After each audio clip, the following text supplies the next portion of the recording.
get started. Attend, O reader, our tale of wonder. Welcome back to Papercast, everybody.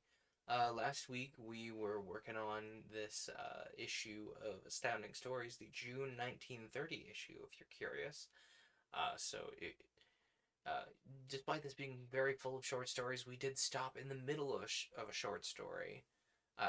This particular astounding story of super science is in regards to a world that people developed immortality in, but now because people are immortal, they're not dying, and so the Earth immediately filled with people pretty quickly, in the span of like 2 or 3 human lifespans even, and now they need through various science fictional intrigue and methodology have decided to throw Earth out of its orbit to approach Mars and the Moon for colonization. And that's we are actively in the process of approaching the Moon here as we dive into the next chapter, which is chapter 8. Moon minions prepare. It is time, said Sarka softly. and that we who have urged the world to forget its quarrels should forget our own. What difference who is master, so long as success attends our efforts? Then tell me your secret of control of our flight. Wait, no. I've gotten those voices backwards. It is time, said Sarka softly, that we who have urged the world to forget its quarrels should forget our own. What difference who is master, so long as success attends our efforts? Then tell me your secret of your control of our flight. Before Sarka could answer, however, Sarka the Second entered the laboratory area before the master barrel. He looked a question at his son, and Sarka knew that his father was asking what had become of Sarka the First. He shrugged his shoulders and nodded his head toward Dali. Sarka the Second gave no more sign of perturbation than had his son, but deep within his eyes were signal fires of fury which centuries of penance on the part of Dali would not erase. But now, with Sarka the First gone, Dali must live. We are headed, said Sarka's father softly, in the general direction of the moon. If we could travel toward it in a straight line, we'd reach it if we kept our pace of about 18 miles per second in approximately 4 hours. But since we're out of control, I fear we'll pass it too far away for our fighters to be drawn to the intervening space. Or we may be drawn against it in planetary collision, which of course means annihilation. We're traveling noticeably faster than while in the Earth's orbit. I'm able to see something of the preparation the Moon men have done to receive us. Dali turned to Sarka, and the perspiration bedewed his forehead. In order to make this mad mission successful, he must know Sarka's secret of control. Had he been in Sarka's place, he would have kept his secret no matter what happened, and he believed in his heart that Sarka would do the same. It never occurred to him that Sarka, no matter who the master, would divulge his secret in order to save humanity from destruction. We have approximately 4 hours, Dali, Sarka prompted the betrayer. I need at least an hour for my experiments. Do you, knowing as you do that I have planned this all out, know exactly what course our voyage shall take, still insist on holding the reins yourself? I agree for this time to listen to your advice as I promised you. Then let me suggest that you do some of the work which I had planned should be done by my father's father. It is time that the world's induction conduits be placed in operation, in order that our people be supplied with equable temperature from the Earth's core, as our temperature changes due to our position relative to the sun. Stand back. Give me the controls. For a moment, Dali stared at the two Sarkas. Would they seize power the moment he moved away from the barrel control? In their places, he knew he never would have done it. In their places, he knew he would never have submerged self in the good of the people. But, somewhat diffidently, he moved away. Sarka the Second returned to the observatory behind the barrel, while Sarka stopped before the table where the lights were. After a moment of thought conversation with Sarka the Second in the observatory, he dimmed the light which connected his laboratory with the headquarters of Glacier in the Americas. Glazer, for the period of 1 second, cut the speed of every barrel within your gens to half its present speed. I obey, Sarka, came the voice of Glazer. Oh, Aloriana coming in with the lurk. Enjoy your lurk. Have we changed direction? Sarka mentally questioned his father. Slightly, but we're curving away instead of toward the moon. Try again. Sarka dimmed the light of Cleric, who instantly made answer. I am here, Sarka. Stop the barrels of your gens for 2 seconds, but be prepared to speed them up immediately afterward, if ordered, to the speed at which they are now revolving. Glazer, hold the speed of your barrels as they are. I obey, Osaka, came the musical tones of Cleric. I hear, Osaka, replied Glazer. Now, my father, queried Sarka again, telepathically, what direction do we travel? We're heading in a direction which will cause us to pass the moon at a distance of approximately 50,000 miles. From which point our fighters can reach the moon in exactly 2 hours after they've passed through our atmosphere, cried Sarka exultantly aloud. True, son, replied Sarka II mentally. I suggest you hold our course steady as it is. The motion of the earth now was as that of a steadily falling body, and the shifting of the Ovidium store caused by vibrations set up by the barrels had set the earth on its course toward the moon. Sarka now gave instructions to Glazer and to Cleric to return the speed of the barrels to which they had attained at the moment the journey of the earth had begun, thus bringing them once more into harmony with the master barrel and rendering the Ovidium static once more. Dali re-entered the laboratory from the wall tube near the dome exit, by which he had passed down to the lowest inner level and stared suspiciously at the two Sarkas. He found them half smiling their satisfaction. We passed the moon within 50,000 miles, exulted Sarka. A flight of 2 hours for the gens which attacks the moon. Do you refuse, O Dali, to send your gens against the moon? Why not send the gens of Gerd? He is the youngest of the spokesmen, and what better test it for them is there for him than this? So for context, if you're confused, there were 3 Sarkas. One of them died at the end of last week, because they're all named Sarka, because everybody's immortal and names have to be confusing, apparently.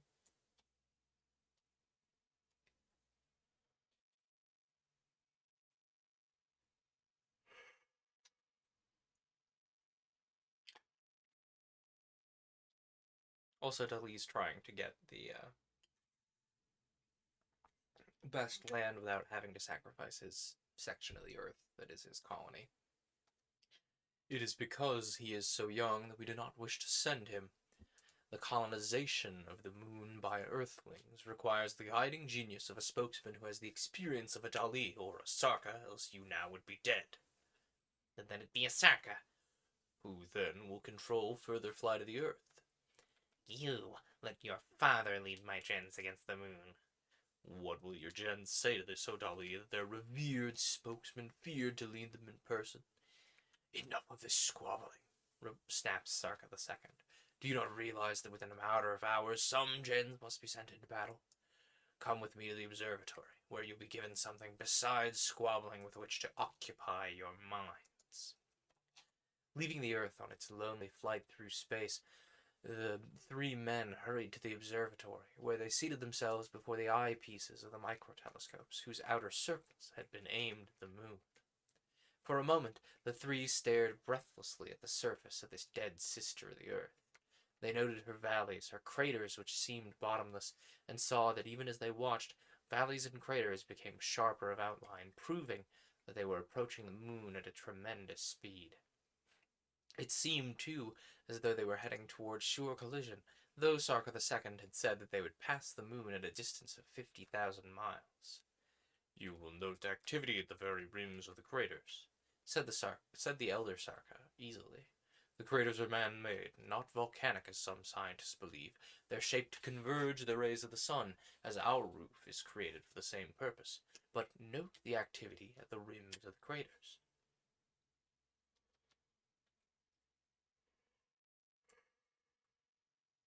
Apologies for the yawns. I slept very poorly this past evening. Closer the men peered, studying the rims as instructed by Sarka II. All about them, and as they watched, activity became apparent on the inner slopes of the craters. Winged creatures seemed to be flying. They looked like tiny oblate spheroids, and they were in swift action, darting to and fro like bees which have been disturbed in their hives. Those spheres are of metal. Or, wait, rather, that's Sarka. Those spheres of metal, they're the fighting air cars of the moon men. Neither Dali nor Sarka denied this statement, for they knew it to be fact. It became apparent that the movement of the air cars was not a movement of chance, but as skillfully ordered as any maneuvers which had, during the last few hours, been executed by any of the gens of the Earth. That they were of metal became apparent when, through the micro-telescopes, the watchers caught the glint of the sun on the surfaces of the cars. Sarka did a swift mental calculation and announced the result. Those air cars average something like 400 feet in length and are doubtless filled with fighting moon men. That's right, said Tali, who had also been calculating this very thing. But our raid director would disintegrate the air cars as easily as my raid director disintegrated Sarka the First. The remaining Sarkas received this statement in silence, for Dali's choice of a comparison had been, well, an unhappy one, to say the least. I'm wondering if you, my father, and you, Dali, have noted the peculiar appendages of the air cars. I saw them some minutes ago, said his father moodily. I am almost afraid to guess their use. If they are what I fear they are, then the moon men have been expecting this attack of ours for years and years and have been preparing for it. If they've known and they've been preparing, then we're facing a race of super beings indeed, for we have known but little of their activities. What then do you think the purpose of those appendages are? Those appendages, cilia, flagella, call them whatever you wish, are man-made tentacles created for the purpose of seizing, crushing, and destroying, and of course then discarding. For a full 2 minutes the three men sat there as horrible doubts flooded their brains. The conclusion was obvious. The gens of Earth would go into action flying, not as organizations inside an air car, but as individuals, in swarms, myriads, legions, and hordes. In order to do the utmost damage with their ray directors and atom disintegrators, they must approach within a reasonable distance, and the picture of those mighty tentacles hurled like leashed lightning bolts into the midst of the attackers, folding in individuals by scores and hundreds, crushing them and dropping them contemptuously, was horrible in the extreme to contemplate. It was difficult to estimate the possible speed of the air cars of the moon men, at least at this distance. Besides, perhaps not a single one of them was traveling at top speed because of the fact of their crowded traffic. This thought passed through the minds of the three men. We'll know when they get into action, for if I'm not mistaken, those air cars are being mustered on the rims of those craters, to await orders, not to resist our attack, but to launch their own attack before we are ready. Dali, are you going to allow your gens to go into action against these outsiders without the inspiration of your personal leadership? The nostrils of Dali were quivering with the intensity of his emotion. His vast egotism told him that he, Dali, could successfully combat these air cars of the moon men, and he wished with all his heart to issue the orders to his gens, but vain as he was, he did not even wish to have the appearance of acceding to the original plan of Sarka. Sarka had planned for Dali to attack the dwellers of the moon, and Dali had refused. Now, when this challenge of the air cars was a direct challenge to his genius as a potential warlord of Earth, and he wished to accept the challenge, he was torn two ways. Should he go ahead under the common leadership of the Sarkas, or should he still refuse battle, and perhaps see some lesser spokesman go forth to win glory and imperishable renown to himself? A thought message, a command almost, impinged on the brains of the three. I wish to speak with you aloud. The message was from Yaska. The three men rose and darted into the room of the master barrel. They had no sooner entered than the clear voice of Yaska sounded in the laboratory. Sarka, I am no traitor.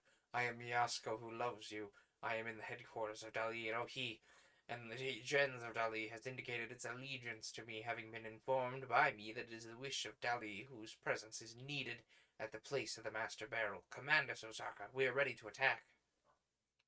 There the voice ended, while the two Sarkas turned again to face Dali. Sarka was now glad that Dali knew the secret sign manual, and his fingers worked swiftly as he spoke to the rebel. Will you then, Dali, allow your gens to be led to glory by a woman? A woman, moreover, who has duped you? Mmm. Mmm. That's 2 disclaimers. This book has gotten 2 disclaimers. Friendly reminder that this was written in the 30s. Anyway. The woman is a fool. She'll lead the gens to destruction. Who then will be blamed if she does? Your gens believe she's their new spokesman at your wish. If they're told otherwise, they'll think that Dali himself is afraid to lead them. We shall see if I could win honor by leading my gens in a successful attack against the moon men. How much greater will be my glory if Yaska attacks is repulsed and I go in to turn defeat into victory. Thus spake the colossal selfishness of Dali, who took no thought of the possible, nay, certain loss of countless lives because of his obstinacy. I suggest that you instruct your beloved I suggest that you instruct your beloved Yaska to make ready, for if I am not mistaken, when we return to the observatory, we will discover that the air cars of the moon men have left their craters and are racing outward from the moon to meet us. Or perhaps you would lead my gens to safeguard Yaska, Chapter 9. The Attack of the Yellow Stars. Why should I safeguard Yaska? She's a true daughter of Cleric. If Cleric does not fear for her to be a spokesman of a gens, why should I? He is her father. If she wins, the more glory will be hers. If she loses, she will at least have tried. Meaning that I've refused even to try. Sarka shrugged expressively, and the 3 stepped once more into the observatory, took their places before the microtelescopes. For a moment they could not see the outline of the moon, for during their brief sojourn in the laboratory, the moon seemed to have disintegrated, flying into countless spheroidal pieces. You see, the moon men do not wait for us, they attack.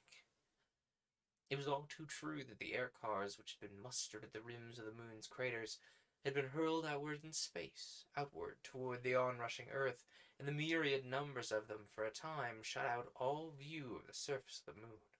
God, spoke Sarka, and it was like a prayer. His cheeks were pale as death, for in a moment he would speak the word which would send the gens of Dali, under the leadership of Yaska, out against the formidable air cars of the moon men, and that the appearance of the onrushing cars was terrifying. Their flying radius outward was a great one, that was manifested by the fact that the earth would not for another hour reach its closest estimated point with the moon. Sarka, exchanging glances with his father, rose and stepped again into the laboratory. Even as he entered the room of the master barrel, Yaska's broken signal came through. I am ready, Sarka, came her soft voice, vibrant with confidence. The gens is ready, and the gens believes in me. For a moment Sarka hesitated before taking the plunge. Then he spoke the fatal words. Go, Yaska, and my love goes with you. As the earth approached closer to the moon, the revolving of the barrels had been decreased, so that the motion of the master barrel was almost normal. Normal being that the speed with which it revolved when it was necessary to use it for visual contact with the people of the earth. Out of the area of the gens of Dali darted the green specks which were the flying people of Dali. Sarka, staring in among them, focusing the barrel microscope, sought for some way of identifying Yaska, who led them. A thrill coursed through him when he made her out unmistakably, dressed still in the tight white clothing of her own gens, with the red lily of the House of Cleric on her own chest and on her back. The daughter of Cleric was leading the gens of Dali into combat under her own colors and her father's insignia.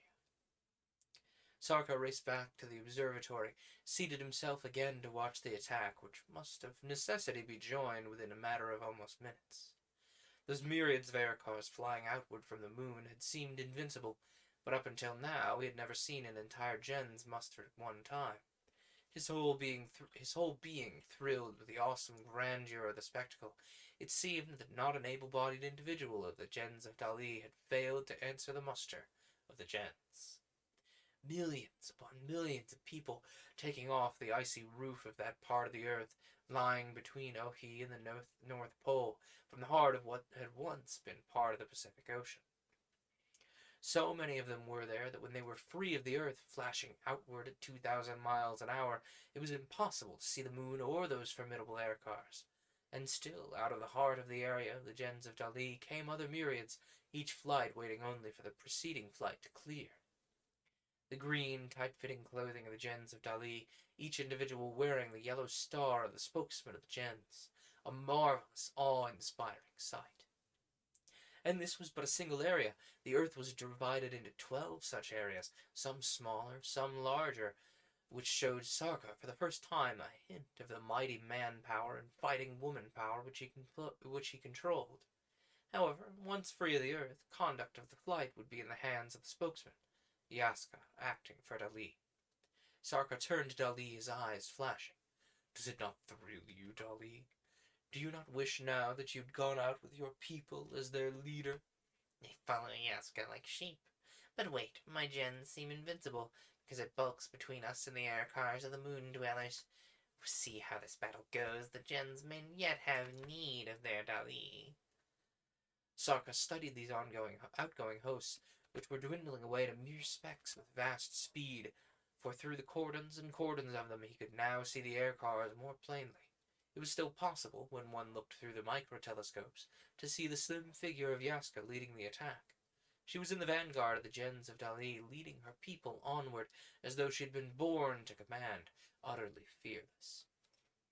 And I was small enough, whispered Sarka, to doubt you. I even told you that I doubted you. Forgive me, Yaska, forgive me. And still, as level after level gave up its myriads, as the gens of Dali shot forth from the gens area and winged away, they followed the lead of Yaska. Millions of people armed with ray directors and atom disintegrators. How tiny the individuals seemed against the mighty bulk of those air cars of the moon. But Sarka did not fear, save for the safety of Yaska, as he was realizing anew that he'd scarcely skimmed the surface of the man-might of the earth. Now, seen through the myriads of the Dali gens, he could see again the onrushing air cars. His heart misgave him for a moment, as he could tell, by estimation, that at least 100 families were outlined against each individual car, which moment by moment grew larger.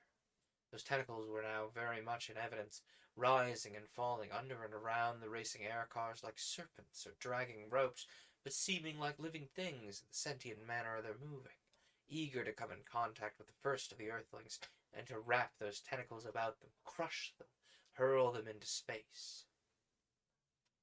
Sarka went back into the laboratory only long enough to attune the barrels of the earth to a point where the earth would remain almost stationary, comparatively speaking, taking a curving course about the surface of the moon, as it had for countless millions of years coursed about the sun.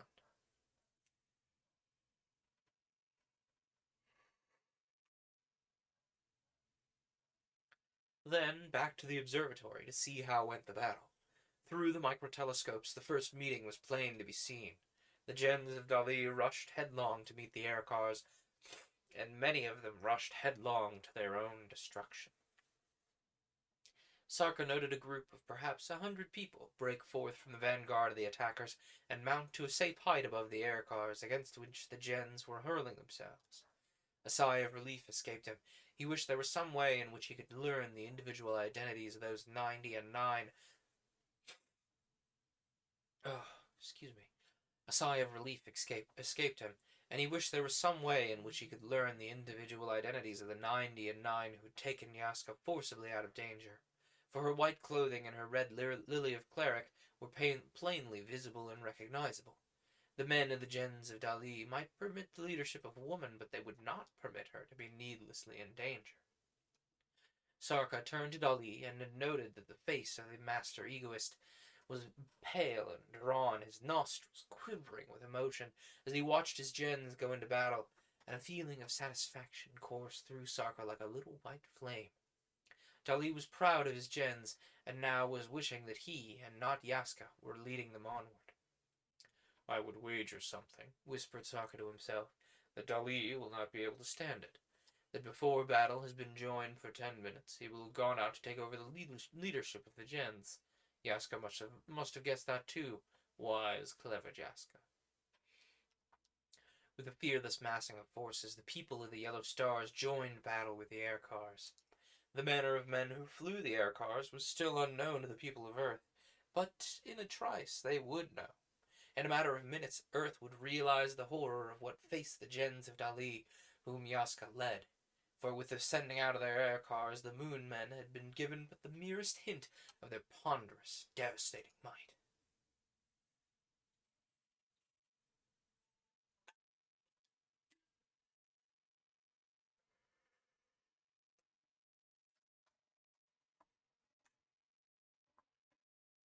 Chapter 10 Tentacles of Terror. 10 tentacles. Dali had always been a stormy petrel, but as he sat before his micro-telescope watching his gens go into battle against the Moon Men, not even Sarka II guessed the depth of infamy which Dali was capable. Dali had given a hint, but Sarka had, in his sudden realization of the fact that Yaska really loved him and was no traitor, had forgotten that hint. How had Dali learned the secret sign manual of Yaska and Sarka? Therein lay the hint. Dali, in common with all other scientists, possessed the ability to think deeply, yet so mask his thoughts that no one could grasp them telepathically.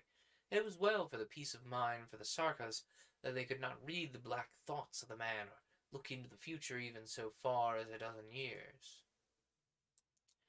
The gens of the yellow stars moved into contact with the air cars of the moon.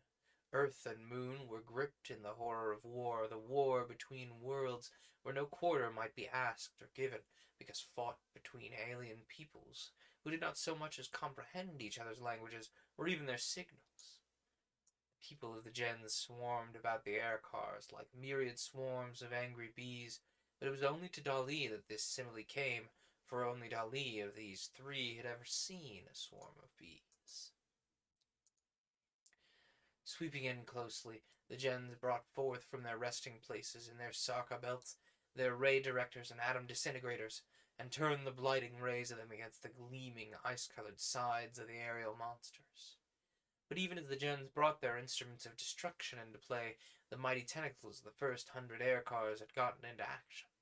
Down they whirled to catch the flying bodies of the pygmy-like individuals of the gens, and hundreds of earthlings were caught in those tentacles in the first moment of conflict. Sarka studied the reaction of the people thus captured. He could see the expressions of an unutterable agony on their faces, could see their cheeks turn black with what? There was no way of knowing, but all sorts of guesses were possible. Those tentacles, from their action upon the human beings with which they encompassed, might be charged with electricity. For the people they captured turned black, then shriveled slowly, and then were released by the tentacles at last. They fell sluggishly away through the great space which had yet separated the earth and the moon, but the people who fell aimlessly, going neither toward the earth nor the moon, like black feathers in a vagrant breeze. "Great God, do you see, father?" cried Sarka, "that whatever it is that turns our people into cinders and drops them has no effect on the anti-gravitational ovoids in the skull pans of the helmets. Without mental direction, the ovoids will neither rise nor fall, but wander aimlessly. See, as the fight continues, those who still live, as they dart here and there through the battle area, will be confronted continually by the blackened faces and shriveled figures of their departed friends, relatives, and neighbors, and will see at first hand what will happen to themselves if they're caught by the tentacles." From the lips of Dali came one single burst of laughter, filled with bitterness. No other word came from his lips, no other sign. He merely sat and stared, and masked his hell-black thoughts so that neither of the Sarkas might read them. But in the fertile mind of Dali a plan was being born, a plan that he knew had always been growing in his mental depths, somewhere down the centuries, since first he'd become an enemy of the Sarkas. The Sarkas ruled the earth, and but he would spring his surprise when he believed the time right, for Dali possessed a faculty which neither of the Sarkas possessed, an example of it being his incomprehensible knowledge of the secret code of moving fingers used by Sarka and Yaska. The whole gens of Dali drew back in consternation, at the wholesale taking off of the first line of attack. Out of that first line, comprising perhaps 1,000 families, scarcely 100 had escaped the groping of the mighty tentacles of the air cars, and the black shriveled things which had been men floated all about the air cars which had destroyed them, warnings to those who followed them into the fray. Those who had somehow escaped the wrath of the tentacles in the first engagement fled back into the heart of the next line of sky skirmishers, fear and horror coating their faces. Here, answering to the will of Yaska, a mile or so above the heart of the conflict, they reformed with their people and prepared again to attack. But how to attack these formidable air cars successfully? That was the question. Ray directors had been turned against them, but something was decidedly wrong. The first car to feel the blast of even one of those ray directors should have vanished, become as nothing as in the body of Sarka the First before the ray director of Dali, but apparently nothing had happened. Why? Grimly, Dali and the other two remaining Sarkas pondered the problem, wondering at the same time what Yaska would do now, how reform her gens, how send it to an attack that seemed hopeless. There they go again, whispered Sarka. The first two myriads of the gens of Dali had now crowded together until they formed a veritable cloud which masked, for a moment, the air cars of the moon. Then, as one person answering the will of Yaska, they swept into the attack again. But as they approached the air cars, they divided 4 ways, up, down, to the right, and to the left, and smashed into the air cars from 4 directions at once. Yaska, knowing that countless lives must be lost to destroy these monsters of the moon, was trying to down them by mass attack, hoping that while the inner groups gave their lives, those who followed after them would get in close enough to use their ray directors and atomic disintegrators. She's wasting lives to no avail. There's a way to beat these people. It really is your responsibility, O Dali. Why not go out there and lead your gens? If you know, why remain here and watch the destruction of the people of your gens? You know why our ray directors and atom disintegrators do not work, or work but poorly? Because our fighters are within the gravitational pull of the moon instead of the earth, and machines which work perfectly on earth are thrown out of balance when under the influence of the moon. Then we must sweep in close enough to our people. Without waiting to say another word, for thousands of men were dying each breath space, Sarka raced to the laboratory and gave the signal to race up the speed of the barrels, to attune them with the increasing speed of the master barrel, whose jade lever now was set at the halfway mark in the onyx slot. When he returned to the observatory, Dali was gone, and Sarka the Second sat alone. I knew he would go, for he cannot endure to see someone else take credit for winning this first victory, if it's even possible to win it. I knew that though vain he is, Dali is still yet a man. I'm not so sure of that, son, replied the elder Sarka. I've known him longer than you have. There's something else in that brain of his which takes no thought of the death of the people of his gens, or for the betterment of the other people of the earth. I wonder. But even as he spoke, Dali was away, flying free and fast toward the scene of the battle. In a few minutes his will would be felt by his gens, and Yaska could return again. Sarka sought for her. She was still safe, high above the battle. Thousands and thousands of those shriveled things now floated in space about the cars, above them, below them, everywhere. But the gens of Dali had at last caused some trouble to the air cars of the moon. 100 of them, like stricken birds, were falling downward toward the moon, great holes torn in their sides. But as they fell, their tentacles, which whipped here and there like snakes in their death throes, carried with them their full capacity in people of the gens of Dali. With the partial destruction of the air cars which were falling, the force that actuated the death-dealing of those tentacles seemed to have gone out of them, for the people now held in the grip of the mighty tentacles were still alive.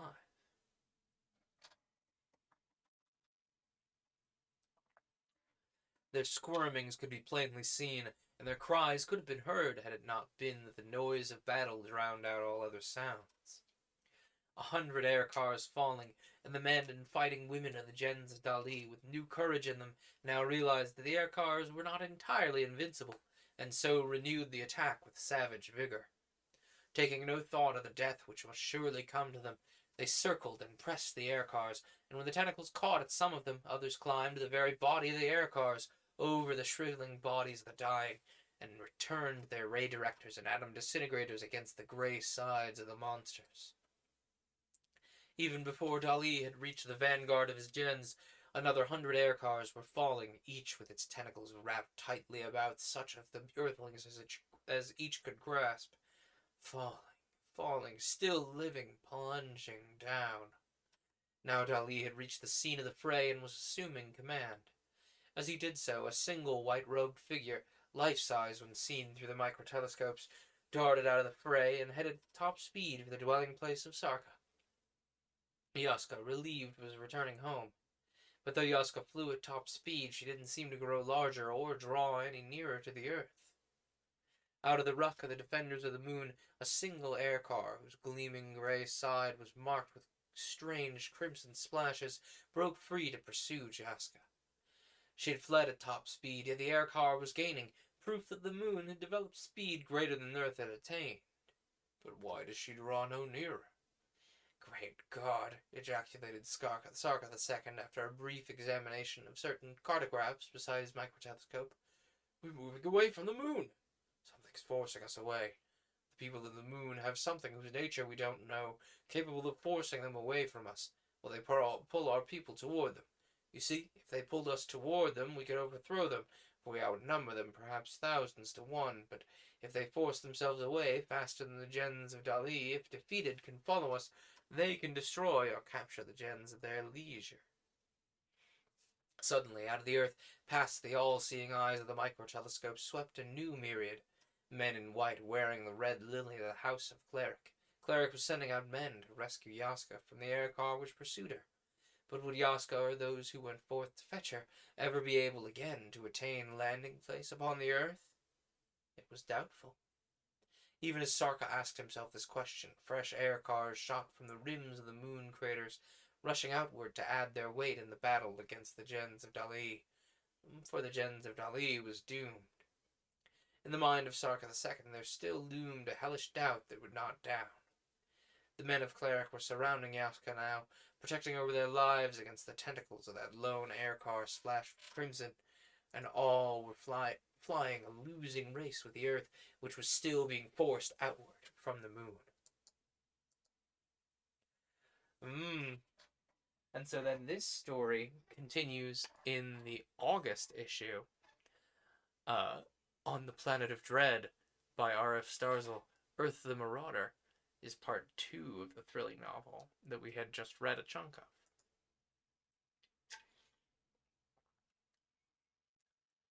There's also a story of a flying city concerning an amazing aerial metropolis by H. Thompson Rich.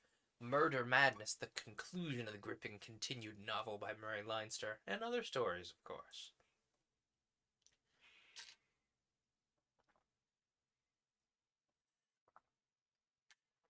Okay. That was quite the cliffhanger. It's like, yeah, we're gonna go attack the moon, and then the moon's like, and that's basically the cliffhanger. They're like, oh yeah, by the way, we don't know how to space combat, and the moon knows how to space combat, so we're gonna get dunked on. Uh-oh. That's one heck of a cliffhanger to get you to buy more issues, huh? Oh, crunch. I kind of hope all those crinkles came across on the mic. Oh, excuse me for a moment. Let me stretch my back out.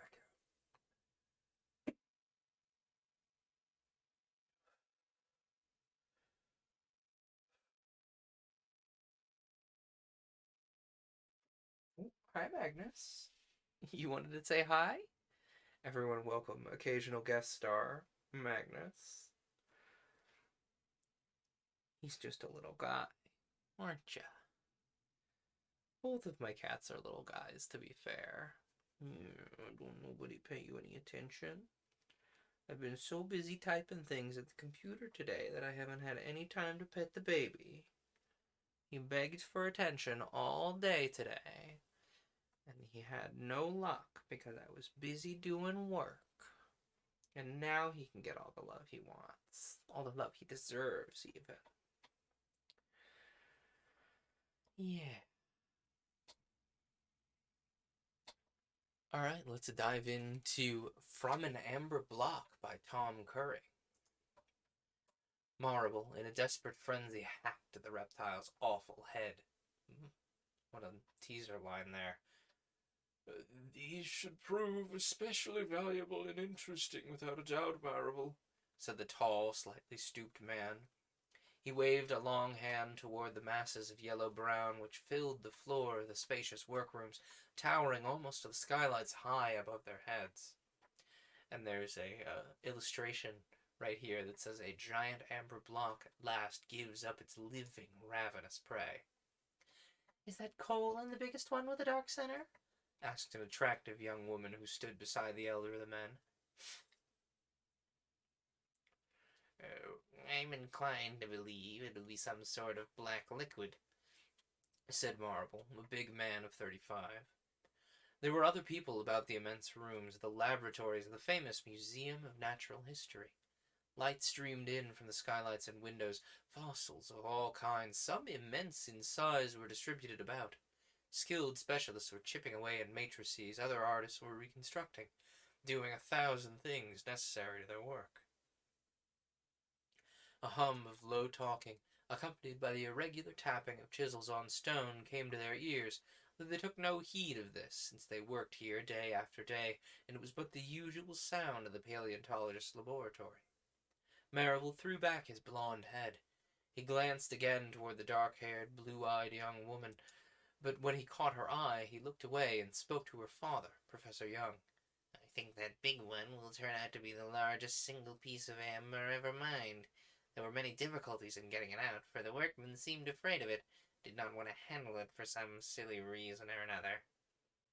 Professor Young, a curator, was an expert in his line, but young Marable had charge of this particular fossil block, the amber being pure because it was mixed with lignite. The particular block which held the interest of the three was a huge yellow-brown mass of irregular shape. Vaguely, through the outer shell of impure amber, could be seen the heart of ink. The chunk weighed many tons, and its crate had just been removed by some workmen and was being taken away, piece by piece. The three gazed at the immense mass, which filled the greater part of one end of the laboratory and towered almost to the skylights. It was a small mountain compared to the size of the room, and in this case the mountain had come to man.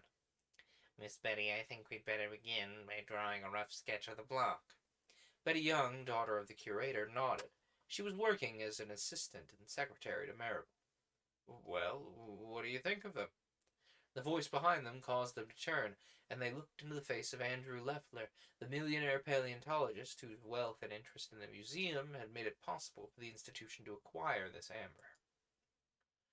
Leffler, a keen, quick-moving little man whose chin was decorated with a white Van Dyke beard, was very proud of the new acquisition. Remind me, a Van Dyke beard's like this one? It's just like, if I were to cut this chunk and this chunk off of my beard, then I would have a Van Dyke beard, right? I'm gonna look that up, actually, so I can picture this man.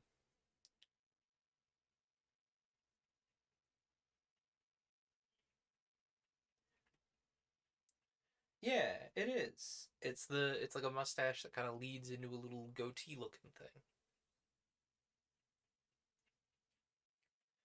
Make sure nothing's on fire over here. While I've got my phone open, nothing's on fire. For now. Anyway.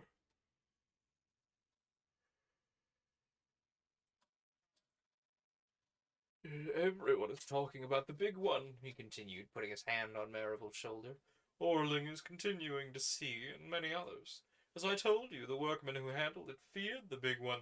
There were rumors about some unknown devil which lay hidden in the ink-like substance, caught there like the proverbial fly in the amber. Well, let us hope there's something good in there, something that'll make us worthwhile our efforts. Leffler wandered away to speak to others who inspected the amber blocks. Superstition is curious, isn't it? How can anyone think that a fossil creature, penned in such a cell for thousands and thousands of years, could do any harm? Well, it's just as you say, superstition isn't reasonable. These amber blocks were mined in Manchurian lignite deposits by Chinese coolies under Japanese masters. They believe anything, the coolies. I remember working once with a crew of them that thought. And at this, the professor stopped suddenly, for his daughter had uttered a little cry of alarm.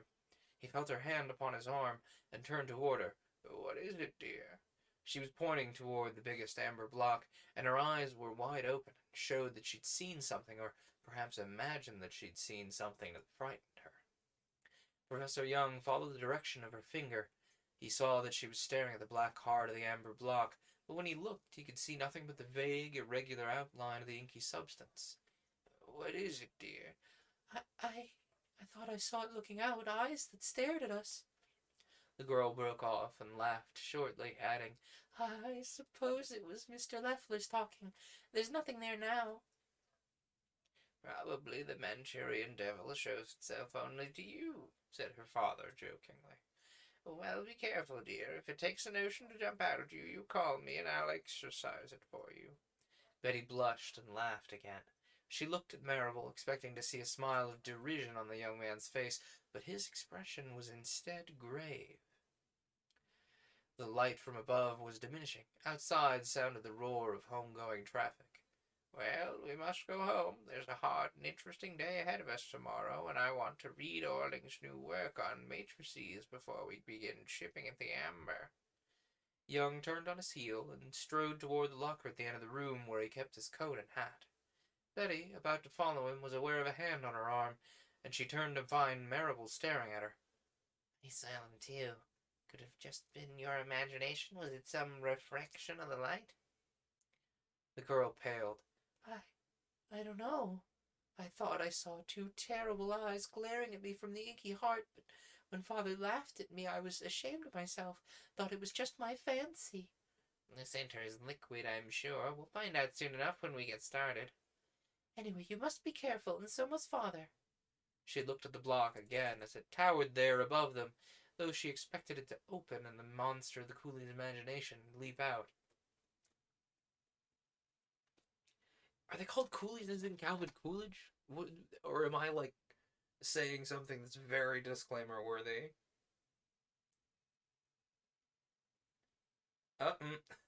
It is coolie is slang for, unskilled, low-wage laborers. So it is disclaimer worthy? Well, once again, disclaimer. Exists. It's on the screen. Probably shouldn't have looked that up because now I'm going to feel extra gross saying it. We take those, though. Right. Come along, Betty. She realized then that Marable was holding her hand. She pulled away and went to join her father. It was a slow work chipping away at the matrix. Only a bit at a time could be cut into, for they came upon many insects embedded in the amber. These small creatures proved intensely interesting to the paleontologists, for some were new to science and had to be carefully preserved for study later on. Marable and her father labored all day. Betty, aiding them, was obviously nervous. She kept begging her father to take care, and finally, when he stopped work and asked her what ailed her, she couldn't tell him. Be careful, she said again and again. Her father realized that she was afraid of the amber block, and he poked fun at her ceaselessly. Marable said nothing. It's getting much softer now that the outside shell is pierced, said Young late in the day. Yes, said Marable, pausing in his work of chipping away a portion of matrix. Soon we'll strike the heart, and then we'll find out whether we're right about it being liquid. We must make some preparations for catching it if it proves to be so. The light was fading. Outside it was cold, but the laboratories were well heated by steam. Close by where they worked was a radiator, so they'd been kept warm all day. Most of the young workers in the room were making ready to leave, but Young and Marable, loath to leave such interesting material, put down their chisels last of all. Throughout the day, various scientific visitors had interrupted them to inspect the immense amber block and hear the history of it. All day, Betty Young had stared fascinatedly at the inky center. I think it must have been imagination, she whispered to Marable when Young had gone to don his coat and hat. I saw nothing today. Nor did I, but I thought I heard dull scrapings inside the block. My brain tells me I'm an imaginative fool. Nothing could be alive inside there, but just the same, I kept thinking about those eyes we thought we saw. It shows how far the imagination will take one. It's getting dark, Betty. Better not stay here in the shadows or the devils will get you. I wonder if it'll be Chinese or up-to-date American. Gross. Thanks. Sorry, like, just because I'm not censoring this doesn't mean I'm not allowed to comment on phrasing as a modern person. Just, wow, what a phrasing. Maybe he's meant to be, maybe he's meant to be kind of a gross guy, like, oh, look at the nude hoops, and then he's gonna get what he gets. Hays Code style. We'll see. Maybe he will. I wouldn't get your hopes up. Library, jeez, man. Be a little less sharp about those biscuits. My skin can only take so much. The girl laughed, said good night to Marable, and followed her father from the laboratory. As they crossed the threshold, a stout, red-faced man in a grey uniform, a watchman's clock hanging at his side, raised his hat and smiled at the young woman and her father. Hang on, I'm going to see if you all can hear library purring real quick here.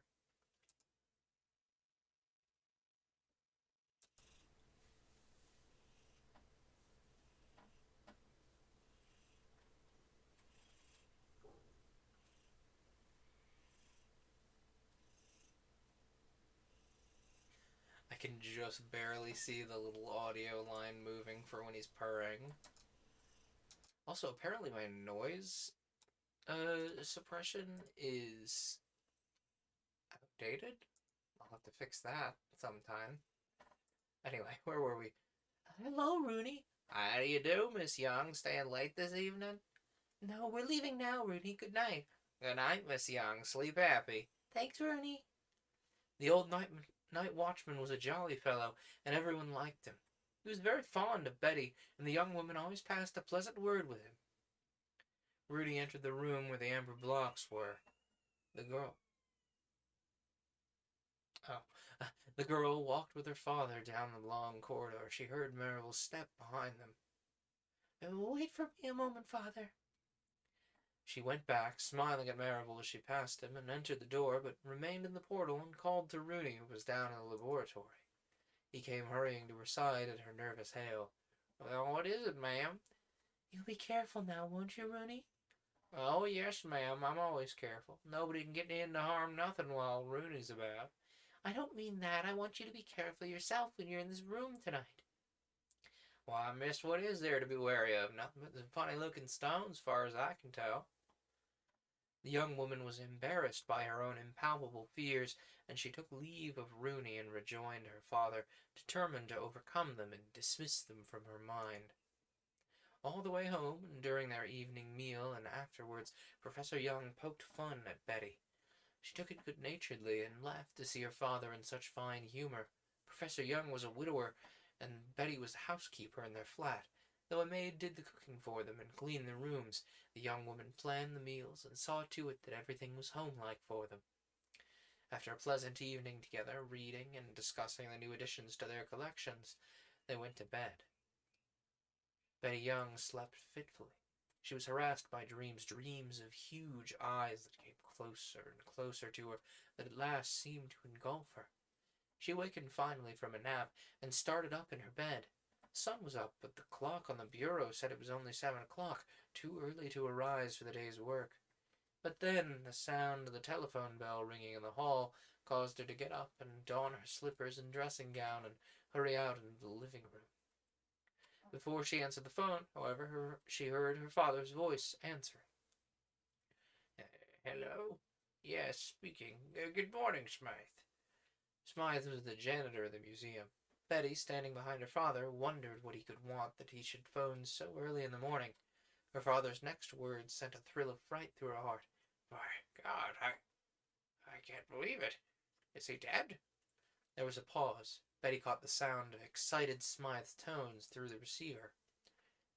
Who is it? She whispered, clasping her parent's arm. I'll be right down, yes. Young hung up and turned to his daughter. His face was sad, heavily lined with the shadows of sorrow. Dear, there's been a tragedy at the museum during the night. Poor Rooney's been murdered, or at least they so believe, and Smythe, who found him, wants me to come down and see if anything's been stolen. I must go at once. The body's in our laboratory. Rooney? Oh, poor fellow. The girl wept a little, but braced herself to assist her father. I'm going with you. No, no, you'd better remain here. You can come along later. I don't like to have you see such sights, dear. It's not good for you. I'll be all right. I promise you I will. She insisted, and he was forced to let her accompany him to the museum. They hailed a cab and were soon at the door. The elevator took them to the top floor, and swiftly they passed along the corridors and came to the portal which led into the rooms where the amber blocks were. Smythe greeted them, a worried look on his seamed face. I've sent for an ambulance, Professor. Young nodded, brushed past him, and entered the laboratory. In the morning light, the amber blocks had taken on a reddish tinge. Now they seemed to oppress the young woman, who had bravely remained at her father's side as he walked quickly to the base of the biggest block. A vague shape lay in the shadows between the wall and the largest amber mass. Professor Young bent over the body of Rooney and felt his pulse. He's been dead some time. She nodded, stricken to the heart by this terrible end of her old friend Rooney. There's nothing we can do for him now, though. Looks as though he'd been set upon and stabbed time after time by his assailant or assailants, whoever they were. How pale he is. Poor Rooney was so jolly and red-faced, but his skin's like chalk. And he's shrunken, too. Seems there's no blood left in his veins, either.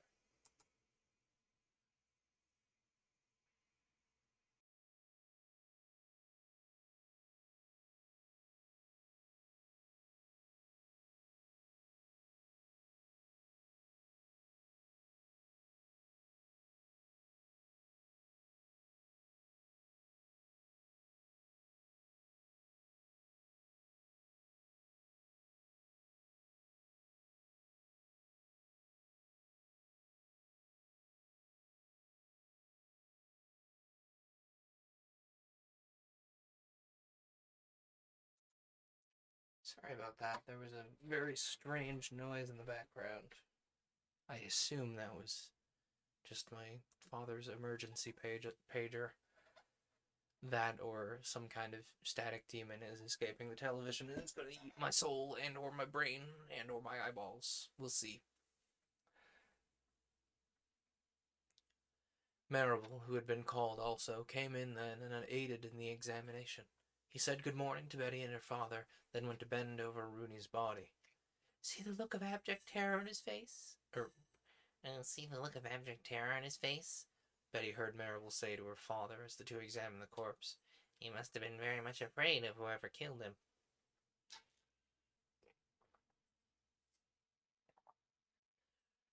They beat him up frightfully. There must have been several of the assassins. It'd take more than one man to do such damage. Yes, his ribs are crushed in. See this gash, Professor? It'd be enough to cause death without any other wounds by itself. Betty Young could not take her eyes from the ghastly sight. She steeled herself to bear it and prayed for strength that she should not faint and cause her father trouble. She could see the two men examining a large blistered area under the corpse's armpit, in the center of which was a sharp vertical slit, which had, without doubt, punctured the artery near the surface of the axilla. Perhaps it had even pierced the heart. Bloodless, exclaimed Marable, noticing the same thing as her father has been spoken of. It's as if the blood had been pumped out of his body. Yes, I think it's drained out. There's not much of a pool here where he lies, though. See, there are only splotches about from various cuts he'd received. Maybe he was dragged here from another room. When the others come, we'll soon know if anything's missing. It seems that men desperate enough to commit such a murder would not leave without trying to get what they came after, unless, of course, the killing of Rooney frightened them away before they could get their booty. Smythe approached the group with a physician in tow. The latter confirmed the facts which Marable and Young had found, that Rooney had been killed by the deep gash near the heart, that most of the blood was drained from the body. They seem like slashes from an extremely sharp and large razor, Others were coming in to look at Rooney, and the museum was buzzing with activity as various curators, alarmed about the safety of their valuable collections, feverishly examined their charges. "Well, he punched his clock in here at 2 a.m., said Smythe. "I seen that's the last time he'll ever do his duty, poor feller." "It's a curious odor." Oh, sorry, I tried to sniff holding that vocal posture and it didn't work. "Curious odor. It smells like musk, but it's fetid. I suppose it's some chemical you use." I noticed that." Professor Young takes a moment to find his voice there. "I noticed that too. Don't recognize it myself." Marable, who had been looking at the floor between the great block of amber and the body, uttered an exclamation which caused the two men to look up. "There are wavy lines leading around the back of the block." The young man disappeared behind the block, and he called to them excitedly to join him. Betty Young pressed closer, and finally slipped past the corpse and stood by her father. Before her she saw a large pool of black liquid. It had been hidden by the corner of the block so that they had not noticed it, so busy were they looking at Rooney. There was a great cavity in the heart of the amber block. Pieces of the yellow-brown mass lay about as though they'd fallen off and allowed the inky substance to escape. It's hardened and dried out in the air." "It looks like black lacquer." The musty smell was stronger here. The great amber block seemed to stifle them with its size. Our chipping and hammering and the heat of the radiator causing it to expand must have forced out this sepia or whatever it was." There was a disappointed note in his voice. "I had hoped that inside the liquid we would discover a fossil of value." Marable looked at Betty Young. They stared at one another for some seconds, and both knew that the same thought had occurred to the other. The frightful eyes, had they been but figments of the imagination? Marable began looking around carefully here and there. Betty realized what he was doing, and she was frightened. She went to his side. "Oh, be careful." "The giant block has moved a little. Have you noticed that?" Now that she was told to look, she could see the extremely heavy amber block was no longer in the position it had been in. Marks on the floor showed where it had been dragged or shifted from its original resting place. Betty Young gasped. What force could be so powerful that it could even budge so many tons? A derrick had been used, rollers placed under the block when men had moved it. Reason tried to assert itself. It must have exploded. That would cause it to shift." "Library? Take it easy, man." "Well, you're the one trying to lay on the mouse. No wonder it's not comfortable." "You stay there. I can't pay attention enough to what you're saying to me." Marable shrugged. His examination was interrupted by the arrival of the museum's chemist, sent for by Young. The chemist took a sample of the black liquid for analysis. Reports were coming in from all over the museum, differing departments, declaring, one after the other, that nothing had been disturbed or stolen from their sections. Betty Young went again to Marable's side. She followed the direction of his eyes and saw long, claw-like marks on the floor radiating from the sepia. "Dr. Marable, please, don't look any longer. Leave this terrible place for the day, anyway, until we can see what happens in the next 24 hours. He smiled and shook his head.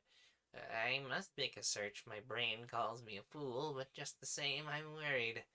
"Do you really think?" He nodded, divining her thought.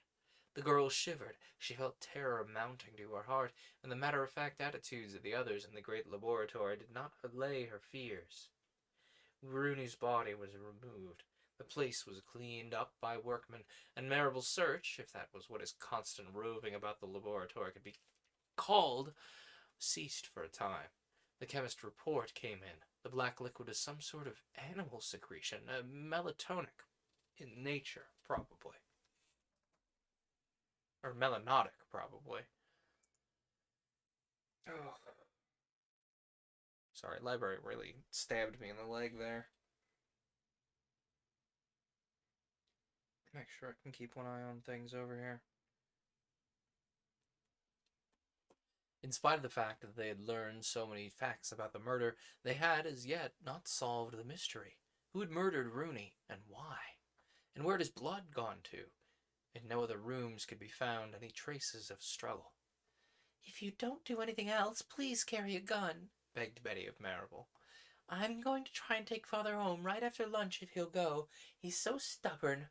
I can't make him take care. I've got to watch him and stay beside him." Very well, I'll get a revolver. Not that I think it'll be much use, if I did find... He broke off his sentence and shrugged his broad shoulders. Leffler came storming into the room. "What's this I hear?"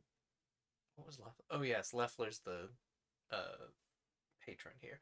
"What's this I hear? A watchman killed in the night. Carelessness, man, carelessness. The authorities here are absurd. They hold priceless treasures and allow thieves to enter and rake their will. You, Marable, what's all this mean?" Leffler was angry. Marable looked into his red face coolly. "We do the best we can, Mr. Leffler. It's unlikely that anyone would wish to steal such a thing as that block of amber," And he waved toward the giant mass. Leffler made a gesture of impatience. "It cost me many thousands of dollars." "It's time for lunch, Professor." Marable bowed to Leffler and left the millionaire spluttering away, inspecting the various specimens he had contributed. The 1 o'clock gong had struck, and all the workers and investigators were leaving in paleontological laboratories for a bite to eat. Marable, with Betty, went out last. Leffler was over in one corner of the room, hidden from their sight by the corner of an amber block. They could hear Leffler still uttering complaints about the carelessness of the men in charge of that section of the museum, and Marable smiled at Betty sadly.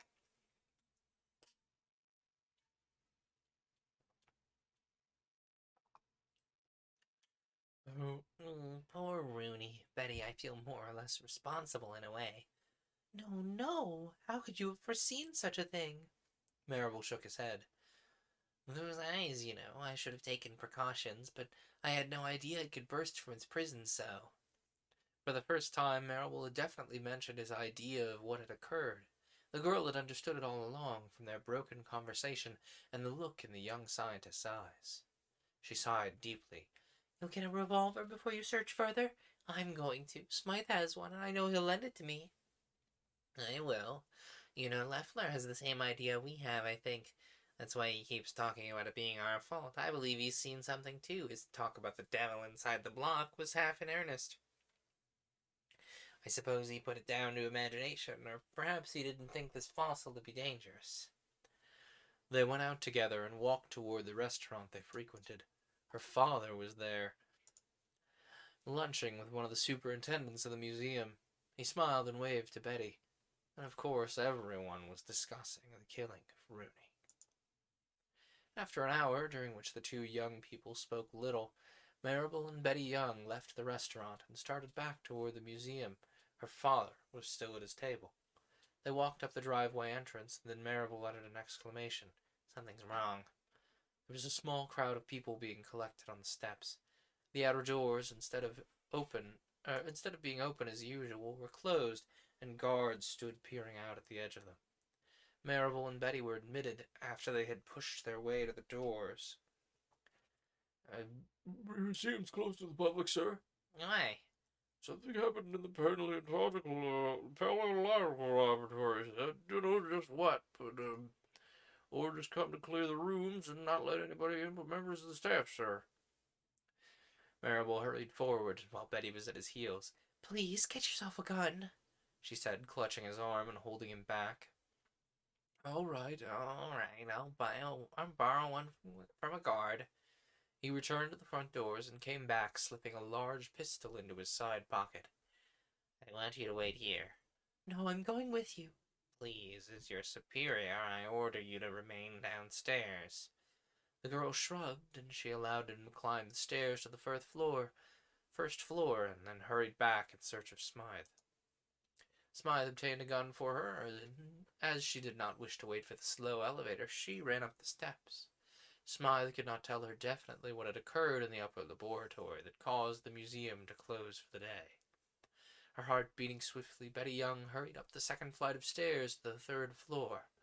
A workman whom the girl recognized as a manual laborer in the paleontological rooms came running down, passing her in full flight, a look of abject terror on his face.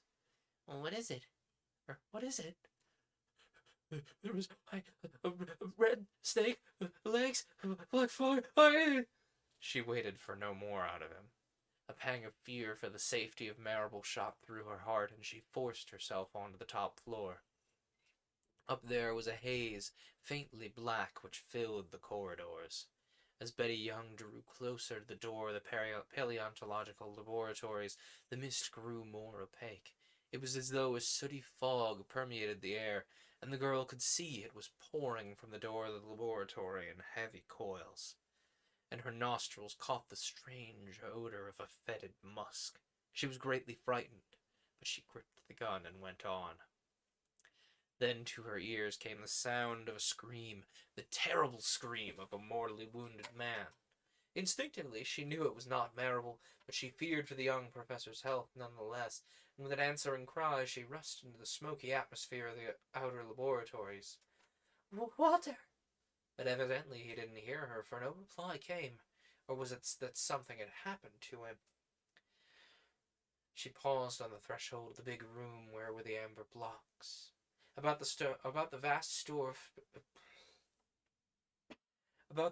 floor space stood the numerous masses of stone and amber, some covered with immense canvas shrouds which made them look like ghost hillocks in the dimness. Betty Young stood, gasping in fright, clutching the pistol in her hand, trying to catch the sounds of men in that chamber of horror. She heard then a faint whimpering, and then noises which she identified in her mind as something being dragged along the marble flooring. A muffled scream that was weak reached her ears, and she took a step forward, silence finding her ears instead. She listened longer, but now the sunlight coming through the window to make murky patches in the opaque black fog was her chief sensation. Walter? Go back, Betty. Go back. The mist seemed to muffle voices as well as obscure the vision. She advanced farther into the laboratory, trying to locate Marable. Bravely, the girl pushed toward the biggest amber block. It was here that she felt instinctively that she'd find the source of the danger. Leffler, she heard Marable say, almost at her elbow, and the young man groaned. The girl came upon him, bending over something on the floor. Hi, Russ. Happy to have you. Where's the water? There it is.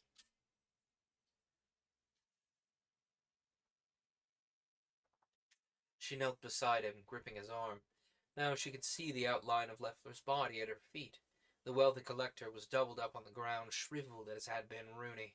His feet, moving as though by reflex action, patted the floor from time to time, making a curious clicking sound as the buttons of his grey spats struck the marble.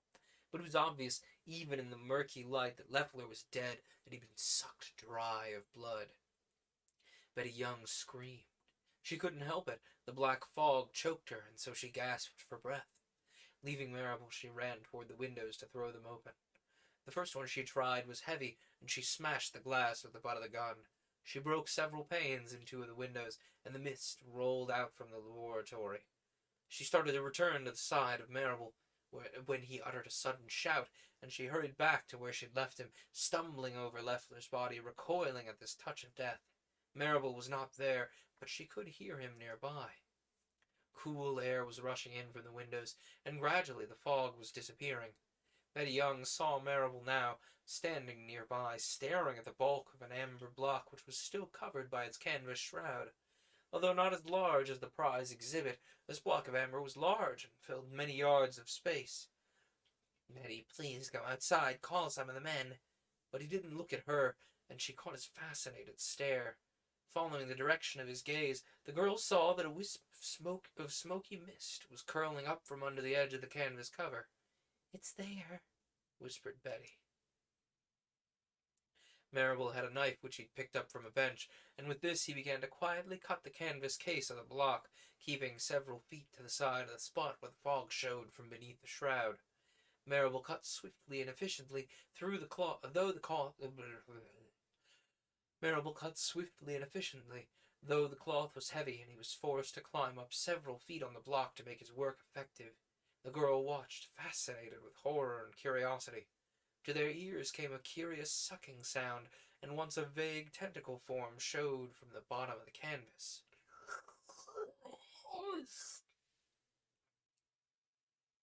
At last, Marable seized the edge of the cut he'd made, and with a violent heave sent the canvas flap flying over the big block. Betty Young screamed once more. At last she had a sight of the terrible creature which her imagination had painted in loathing and horror. A flash of brilliant scarlet, dabbed with black patches, was her impression of the beast. A head flat and reptilian, long, tubular, with movable nostrils and antennae at the end, framed two eyes which were familiar enough to her, for they were the orbs which she'd seen staring from the inside of the amber block. She'd dreamed of those eyes. But the reptile moved like a flash of red light. Though she knew its bulk was great, it sprayed forth black mist from the appendages at the end of its nose, and the crumpling of canvas reached her ears as the beast endeavored to conceal itself on the opposite side of the block. Marable had to run to the other side of the mast. The air rushing in from the windows had cleared the mist, in spite of the new clouds that the creature had emitted, and Betty could see for some feet in either direction now. She walked with stiff, frozen muscles around to join Marable. As she came near to him, she saw him jerking off the entire canvas cover of the block to expose the horrible reptile to the light of day, and now the two stood staring at the awful sight. The creature had flattened itself into the crevices and irregular surfaces of the block, but it was too large to hide in anything but a huge space. They saw before them its great bulk, bright red skin blotched with black, which rose and fell with the breathing of the reptile. Its long, powerful tail, tapering off from the fat, loathsome body, was curled around the bottom of the block. That's where it's been hidden, under the shroud. We've been within a few feet of it every moment we've been at work. There were many hiding places for it, but it chose the best. It came out only when there was comparative quiet to get its food. We must kill it. But she couldn't move. She was looking at the immense, cruel, lidless eyes which balefully held her, as a serpent paralyzes a bird. The tubular nostrils and antennae seemed to be sniffing at them, waving to and fro. See the white expanse of cornea, how large it is. The pupils are nothing but black slits now.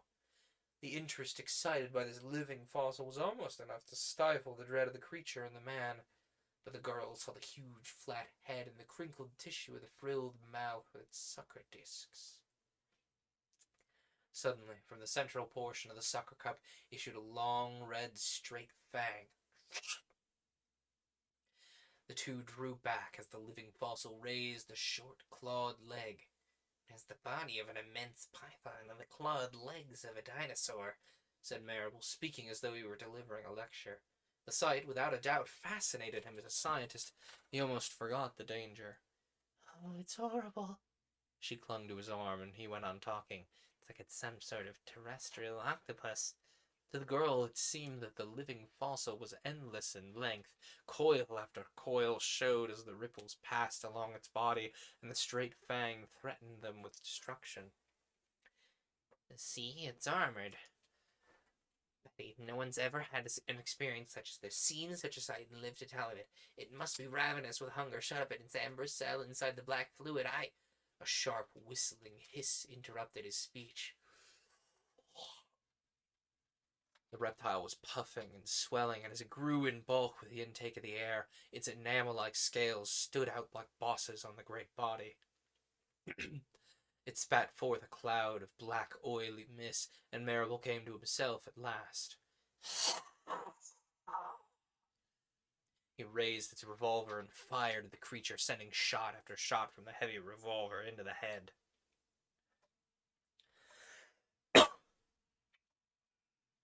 Excuse me.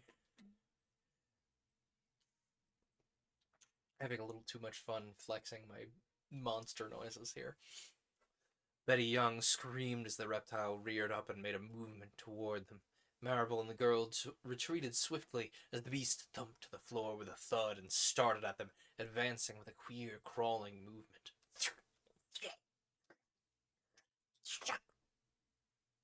It was between them and the door. Betty thrust her gun into Maribel's hand, for his own was empty, and he'd hurled it at the monster. "Hurry, run for your life," ordered Maribel, placing himself between Betty and the reptile. She wouldn't leave him till he swerved to one side, going dangerously close to the beast and firing into its head. The rush of the moving body stopped. It turned and pursued him, leaving the girl safe, for the moment, but separated from Maribel. Luckily, on the smooth marble, it couldn't get an efficient grip with its claw-like arms. It was clumsy in its gait, and for a time the man eluded it. Betty Young, looking about for a weapon, calling for help at the top of her lungs, caught sight of a fireman's axe in the glass case on the wall. She ran over, smashed the glass with a small hammer, and took out the heavy axe. Shot after shot reverberated through the big laboratory as Maribel tried to stop the monster. Betty, bravely closing in from the rear, saw Maribel leaping from side to side as the brute struck viciously at him time and time again. I don't know. Noises, you know how lizards kind of make a little noise? They vocalize while they're moving. You know what I mean? The creature had been emitting cloud after cloud of black fog, and the atmosphere, in spite of the open windows, was dim in its vicinity. Vaguely, Betty heard shouts from the far hall, but all she could do was to call out in return and run toward the horror. Maribel, out of breath, had climbed the top of an amber block, and Betty, close by, saw the reptile tear its bulk up into the air until it was high enough to strike the man. Before it could send forth its death-dealing fang to pin Maribel to the block, however, Betty Young brought the axe down on its back with all her strength. There was a sickening thud as the sharp weapon sunk deep into the fleshy back. She struck again, and the creature fell in folds like a collapsing spring. It lashed back at her, but she leapt clear as it slashed in agony, thrashing about so that the whole room seemed to rock. Maribel came scrambling down the side of the block to help her. He was breathing hard, and she turned toward him. As Betty looked away, a portion of the scarlet tail hit her in the body, and she fell, striking her head on the floor. Maribel reached down, seized the axe, and in a desperate frenzy hacked at the reptile's awful head. He leapt in and out like a terrier, sinking the axe deep into the neck and head of the beast. He gave the impression of slashing at heavy rubber, and Betty Young, trying to drag herself away from that dangerous body, heard his whistling breath. They were almost hidden from one another now, in the mist that came from the thing's nostrils. "Help! Help!" screamed the girl, mustering her last strength in the despairing cry. She saw Maribel go down then, as the reptile hit him a glancing blow with its body. When the powerful young fellow did not rise, the girl thought it was all over. The air really became black to her as she fainted and lay still. When Betty Young opened her eyes, the air had cleared greatly, and she could see the familiar outlines of the paleontological laboratory and the bulks of the amber blocks. Her father was holding her head in his lap and was bathing her temples with water. "Darling, are you badly hurt?" "No, I'm all right, but Walter, did it?" "He's all right. The reptile was dying. It could do him no damage, so we finished it off." Then Maribel, covered with blood, which he was trying to wipe from his hands and clothes, came and smiled down at her. "Well, you two have mutilated a marvelous and unique specimen between you." There were several men examining something nearby. Turning her eyes in that direction, Betty saw that they were reviewing the remains of the reptile.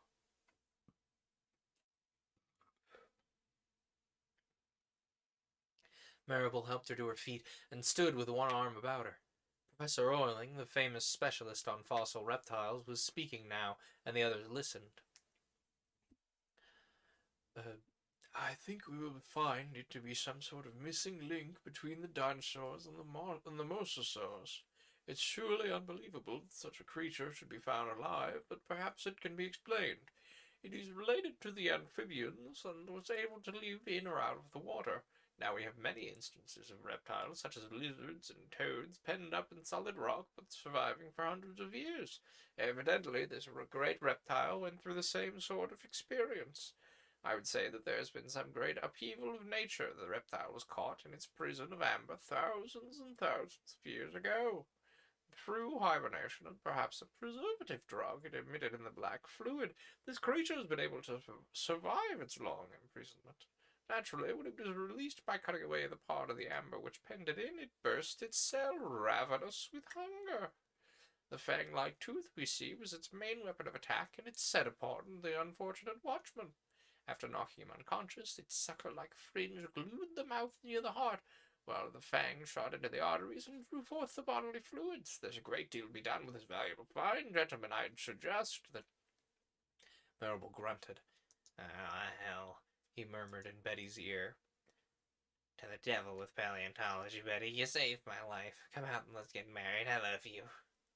The girl smiled up into his eyes. The scientists close by were listening fascinatedly to Orling's words and had no time to watch the two young people, for they stared at the reptile's body as the great man went from one section to another, lecturing upon one point after another. You've forgotten paleontology for a moment, thank goodness. I'm glad.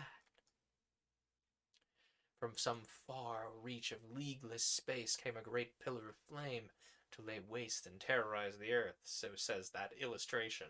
I think that illustration probably goes with whatever's next. We'll see. Yes, Betty dear, this terrible experience has shaken me, and I realized how much I love you when I saw you in danger. What an awful few minutes. If I had to live them over again, I don't think I could face them. Never mind, we're safe, Walter. After all, it's not every woman who's helped by a living fossil to make the man she loved realize he loves her. See now the far reach of leagueless space sending a pillar of fire makes more sense, because we're about to read The Terror of Air Level 6 by Harl Vincent. The SF-22 and her convoy were surrounded by unearthly rays, is the eye-catch line there.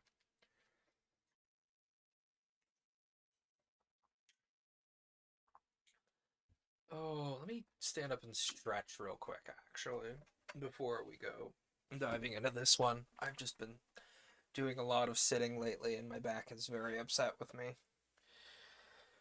And I want to actually make some good progress. I'm gonna mute my camera, actually, because I tend to make silly faces while I'm stretching, and I don't want... You all have plenty of ugly stills of me to post places. I don't need to give you any more.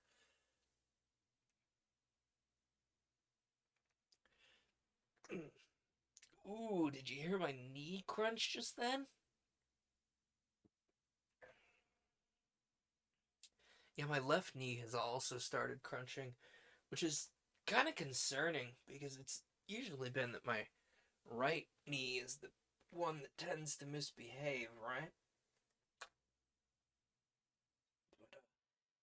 But not so much anymore. Seems to be both of them of late. And I gotta admit, I don't like what that implies.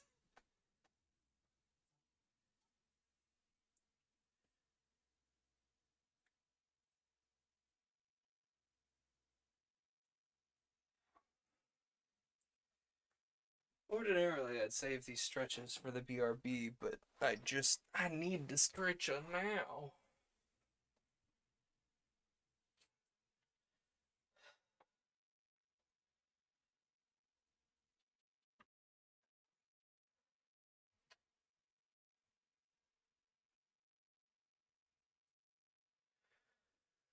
Okay, that'll have to do. Let us get a little more water, and then we will dive into the terror of air level 6.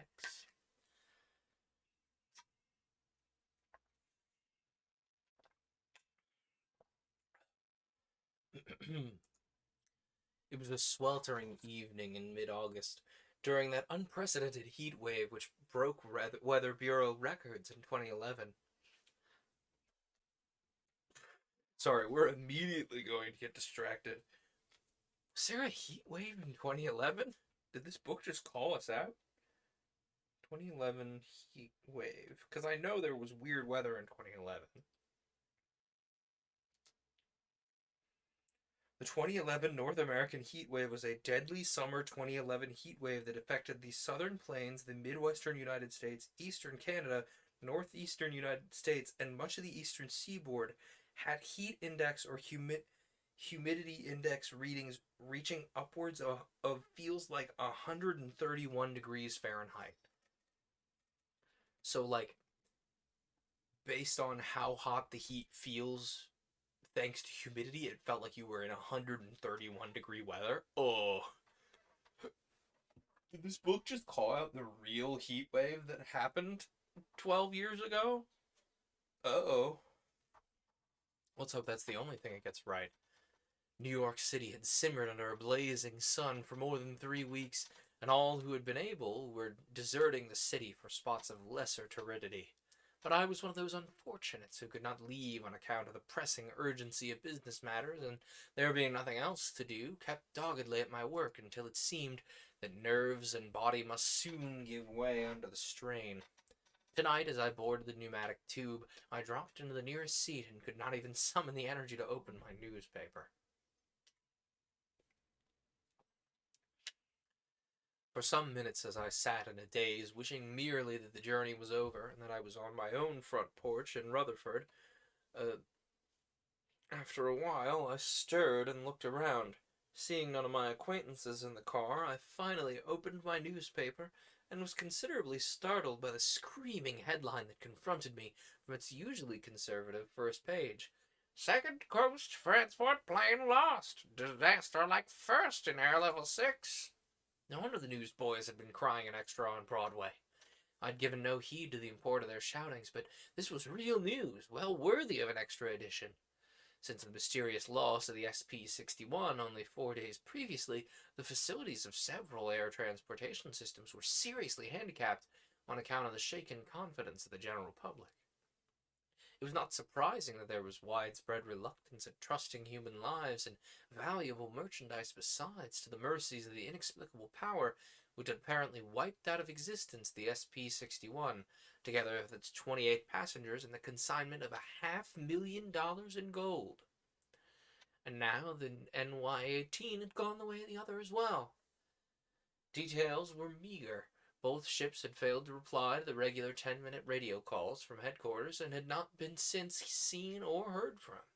In both cases, the last call had been answered when the ship was proceeding at full speed on its regular course in air level 6. The SF-61 last reported from a position over Mora in New Mexico, and 4 days of intensive search by thousands of planes had failed to locate ship nor passengers.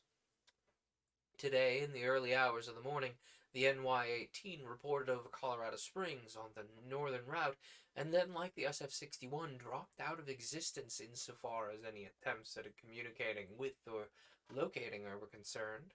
She, too, had carried a heavy consignment of specie, though only 11 passengers had risked the westward journey. Someone had dropped into a seat at my side, and I looked up from my reading to meet the eyes of Hartley Jones, a young friend who I had not seen for several months. Why, hello, Hart. Glad to see you, old man. Where in Sam Hill you been keeping yourself? Glad to see you too, Jack. Been spending most of my time out at the hangar. Oh, that's right. You fellas built a new one at the Newark airport, didn't you? Yeah, got a great outfit now, too. Why don't you drop around and see us one of these days? Well, I will, Hart, and I want you to take me up sometime. You know, I've never been in one of those new ships of yours. What do you think of this mess? And I pointed at the headline. He grinned joyously and flipped back the lapel of his coat, displaying a nickeled badge. George and I are starting out tonight just to look around a little. I've just been appointed deputy air commissioners, and we got a couple of guns on our newest plane. The Air Traffic Bureau thinks there's dirty work afoot. 12 motored planes don't disappear without leaving a trace. Anyway, we've got a job, and we're going to try and find out what's wrong. How'd you like to come along? What? You don't darn well I'm too busy. I'm no good to you anyhow, just extra load and not payload at that. I'm broke as usual. Hartley Jones grinned in his engaging way. You'd be good company, and what's more, I think the trip would do you a lot of good. You look all shot to pieces. Ah, forget it. It's just the heat. I'll have to leave you here, Hart. Drop in and see us, will you? The wife was asking for you only yesterday. Jack, dear, My wife greeted me at the door of my modest suburban home. Mr. Preston just called. He wants you to call him right back. Ah, Lord, can't I forget the office for one evening? Preston was manager of the concern for which I worked. Nevertheless, though our two fine youngsters were clamoring for their dinner, I made the telephone call at once. Makeley, Came the voice of the boss when the connection was completed. I want you to take the night plane for Frisco. Hate to ask you, but it must be done. Townley's sick. Someone has to take those Canadian X-bonds out to Farnsworth. You're the only one to do it, and after you get there, you can start on that vacation you need. Take a month if you want. The thought of Hartley Jones' offer flashed through my mind. Have you read of the loss of the NY-18? I have, Makeley. There'll be another 100 a month in your check, too, to make up for the worry of your family. Government sending 30 Secret Service men along on the SF-22 leaves tonight. In addition, there will be a convoy of 7 fighting planes. It's not likely to be a repetition of the previous disaster. That 100 a month sounded mighty good. Expenses had been mounting rapidly of late. All right, Mr. Preston, I'll be at the airport before midnight, but what about the bonds? I'll drive around after dinner and deliver them to you. Thanks for your willingness, Makeley. You'll not be sorry. My wife had listened intently, and from my words she knew what to expect. Her face was a tragic mask when I placed the receiver on its hook, and my heart sank at her expression. Then came the ring of the telephone, and for some reason my pulse raced as I went to the hall to answer it. Hartley Jones's cheerful voice greeted me, and he was positively gleeful when I told him of my projected trip. Well, hooray! But you'll not take the SF-22. You'll take the trip with me as I wanted. I tell you what, you'll be out at Newark Airport at 11:30. Come to my hangar instead of that one in the transportation company. We'll leave at the same time as the regular liner, and we'll get your old bonds to Frisco, regardless of what might happen to the big ship. We also might learn something mighty interesting. Oh, Gariki coming in with the raid. Welcome in, everyone. My name is Glacier Nestor. We are currently reading a little short story from the July 1930 issue of Astounding Stories of Super Science. This is my Friday night show, Paper Cuts, where we read a public domain. Well, it's usually public domain. I hope to eventually get some author permissions, but I digress. We read books aloud here. It's a live audiobook show. If you're coming from Gariki, you know exactly the score. But rather than, fairy tales and Disney and, a coin pusher going in the background, I do more science fiction-y type stuff. I really appreciate everyone dropping by. Welcome in, Raiders. Ooh, also, I just made affiliate, so if you have a Prime sub, fun fact, if you have Twitch Prime, you get 1 free sub a month, and you'll never guess who you could spend it on. It's me. I have emotes and everything. And there are more emotes on the way eventually, but currently it'll get you such lovely emotes as a really stupid still of my own face. Can you tell that one's there just because it makes me laugh? But I digress. What have you missed? The story we're on, this guy, it is set in 2011, and this guy is getting forced by his boss to take a flight out to the West Coast to deliver some bonds for his work. And airships, planes, it's called them airships, and I'm like, are we talking planes? It said 12 motor. Regardless, these flying machines have been disappearing. So let's resume. Where were we here? I argued with him, but to no avail, and the more I argued, the greater appeal was presented by his proposition. Finally, there was nothing to do but agree. Preston arrived with the bonds shortly after the children were tucked in their beds. I didn't tell him of my change in plans. He didn't stay long, and I could see that he was uncomfortable under the accusing eyes of Marie, for all his own confidence of the safety of the trip in the closely guarded SF-22. At precisely 11:30, I reached the great steel and glass hangar where Hart Jones and George Boehm carried on their experiments with supermodern types of aircraft. Hart Jones had inherited more than $2 million and was in a fair way to spend it all on his favorite hobby, though those who knew him best vowed that he'd make many more times that amount through royalties on his ever-growing number of valuable inventions. The immense doors were open, and I gazed for the first time into the hangar whose spacious interior provided storage and manufacturing facilities for a dozen or more planes of Hart Jones's design. A curiously constructed example of his handiwork stood directly before me, and several mechanics were engaged in making it ready for flight. My friend advanced from their midst to meet me, a broad smile on his grease-smeared countenance. Greetings, Jack, He said, taking my small bag from my hands. Right on time, I see. Can't tell you how glad I am you're coming with us. So's George. Well, I didn't expect to, but there's no need of telling you I'd far rather be in your ship than in the big one. George Boehm, the same jolly chap I had several times met in Hart's company, was fatter than ever, and he crawled from beneath the shiny body of the plane and scrambled to his feet at my side. Going in for a bit of adventuring, Mr. Makeley? He asked, wiping his hand with a piece of cotton waste before extending it. Yeah, can't be a stick in the mud all my life, George, I said, squeezing his chubby fingers. I wouldn't want to be in better company for my first attempt either. Nor we. I'd rather have a greenhorn on the Pioneer than some government agent who'd be butting in and trying to run everything. You think you'll be scared? Well, probably, but I guess I can stand it.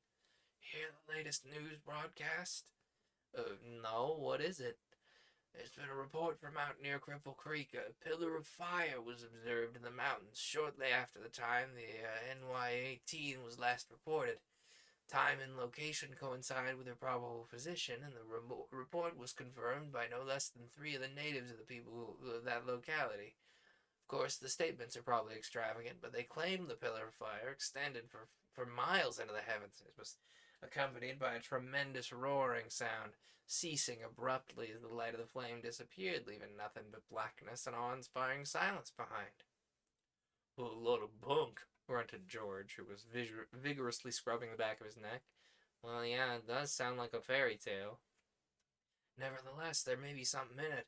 In fact, there must be. 3 of these mountaineers observed practically the same phenomena from quite widely separated points. Though one of them said that there were 3 pillars of fire, these looked more like the beams of powerful searchlights. All agreed on the terrific roar, and after all, these 2 liners did disappear. There must be something quite out of the ordinary about the way in which they were captured or destroyed, and this occurrence may well be supposed to have a bearing on the matter. Well, possibly they were destroyed by some freak electrical storm? Then where are the wrecked vessels? No, Jack, electrical storms don't destroy huge airliners and then suck them out into space beyond our vision.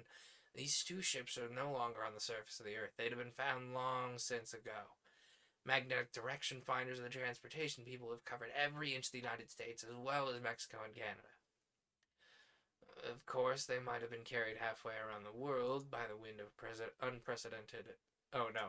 That's our main guy. Of course, they might have been carried halfway around the world by a wind of unprecedented velocity. I commenced a silly argument in favor of the theory that the elements had accounted for the 2 vessels, but was interrupted by the mounting roar of the great engines throbbing overhead. Hurry up there, George. It's the SF-22 coming in. We gotta be ready for takeoff in 5 minutes. He hastened to take George's place at the wash bowl, and all was activity within the confines of our hangar. George and I left the office and went out to the landing field, which was now brilliant with the glare of floodlights. The Pioneer had been trundled into the open and stood ready for flight. Not 100 feet above the field, the huge silver moth that was the SF-22 swept by in a wide circle that would bring her into the wind. The roar of her engines died as she swung out of that circle of light into the surrounding darkness. The crowds which had gathered to witness her landing buzzed with excited comment and speculation. Her nose brought slightly up, she dropped to a perfect 3-point landing, the brakes screeching as she was brought to a standstill at the hangar of that transportation company. Come now, you fellows, came the voice of Hart Jones from the hangar entrance. There's no time to lose. Pioneer takes off immediately after the big fella. We hurried to the waiting ship, which seemed like a tiny toy when compared with the giant SF-22. I'd observed very little of the construction of the Pioneer, but I could now see that she was quite different in design from the ordinary plane. A monoplane she was, but the wing structure was abnormally short and of great thickness. There were a number of tubes projecting from the leading edge that gave the appearance of a battery of a small cannon. The body, like all planes designed for travel in Air Level 6, was cigar-shaped, had hermetically sealed ports and entrance manholes. A cluster of the cannon-shaped tubes enclosed the tail just back of the fins and rudder, and behind the wing structure, atop the curved upper surface of the body, there was a sphere of gleaming metal that was probably 3 feet in diameter. Before I could formulate questions regarding the unusual features of the design, we were within the Pioneer's cabin, and Hart Jones was engaged in clamping the entrance manhole to its rubber seat. So I just realized I didn't shout out Gariki. Gariki, you were playing Disney Dreamlight Valley. I was like, oh man, yeah, were you read streaming? I thought I saw Dreamlight Valley occurring. I hope you've been enjoying Disney themed Stardew Valley. I haven't picked it up yet because I only have so much time in my day. But I hope you've been enjoying it.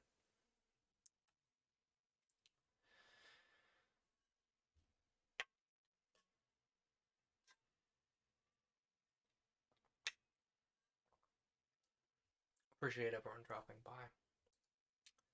Before I could formulate questions regarding the unusual features of the design, we were within the Pioneer's cabin, and Hart Jones was engaged in clamping the entrance manhole cover to its rubber seat. A throbbing roar that penetrated our double hull attracted my attention, and looking through a nearby porthole, I saw that the convoy of army planes had taken off and was circling over the SF-22 in anticipation of her start. Trim, speedy fighting ships these were, with heavy caliber machine guns and turrets fore and aft, normally manned by crews of 12 each. The undersurfaces of their bodies glistened smooth and sleek in the light from the field, for the landing gears had been drawn within, and the openings sealed by those close-fitted armor plate that protected those ordinarily vulnerable positions when in flight. The SF-22 was ready to take off, and the crowds were drawing back into the obscurity beyond the huge circle of blinding light. One after another, her 12 engines spluttered into life, and ponderously she moved over the field, gathering speed as the staccato barking of the exhausts gradually blended into a smooth though deafening purr. The tail of the great vessel came up, then the wheels, and she was off into the night. I'm glad that Dreamlight Valley has not had anything relatively annoying for you. I was worried it was going to be really, really inconvenient and grindy.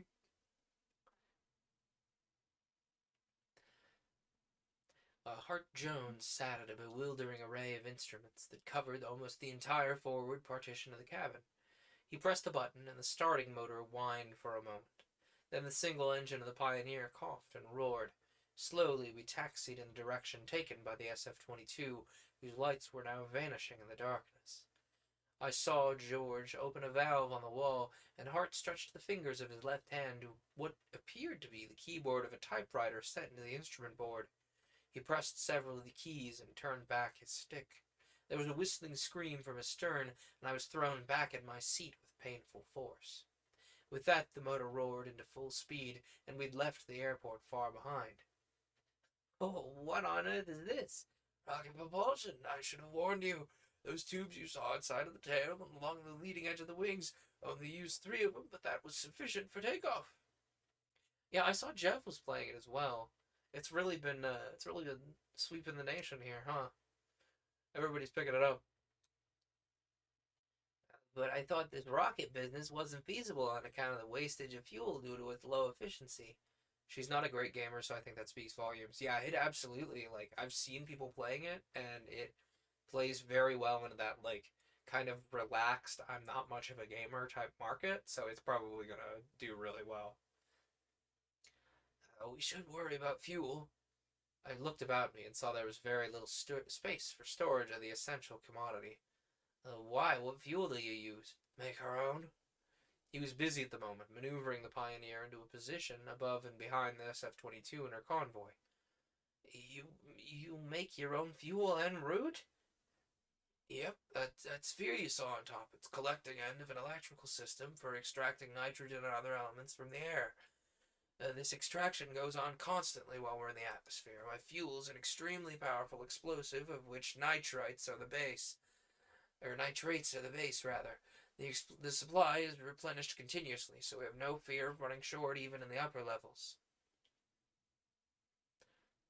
George had crawled through a small opening into some inaccessible region in the stern of the vessel. I pondered over what Hart had just told me, still keeping my eyes glued to the port, through which could be seen the fleet we were following. The altimeter registered 35,000 feet. We were entering air level 6, the stratosphere. Below us, the troposphere, divided into 5 levels, each of 7,000 feet, teemed with the life of the air.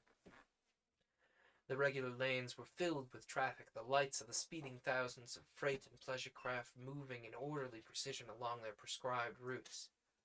Up here in the 6th level, which was entirely for high-speed traffic of commercial and government vessels, making transcontinental or transoceanic voyages, we were the only adventurers in sight, we and the convoyed liner we were following. The speed indicator showed 600 miles an hour, and the tiny spot of light that traveled over the chart to indicate our position showed us that we were nearing Buffalo. Glancing through one of the lower ports, I saw that the lights of the city were shining dimly through a light mist that fringed the shore of Lake Erie and extended northward along the Niagara. Then we were out over the lake, and the luminous hue was slipping rapidly behind. I looked ahead and saw that the distance to the SF-22 and her convoy had somewhat increased. We were a mile behind and some 2,000 feet above them. Evidently, Hart was figuring on keeping on a safe distance for observation of anything that might happen. Our motor was running smoothly, and the angle of the propeller blades had been altered to take care of the change in air density from the lower altitudes. It flashed across my mind that this was an ideal location for an attack, if such was to be made on the SF-22.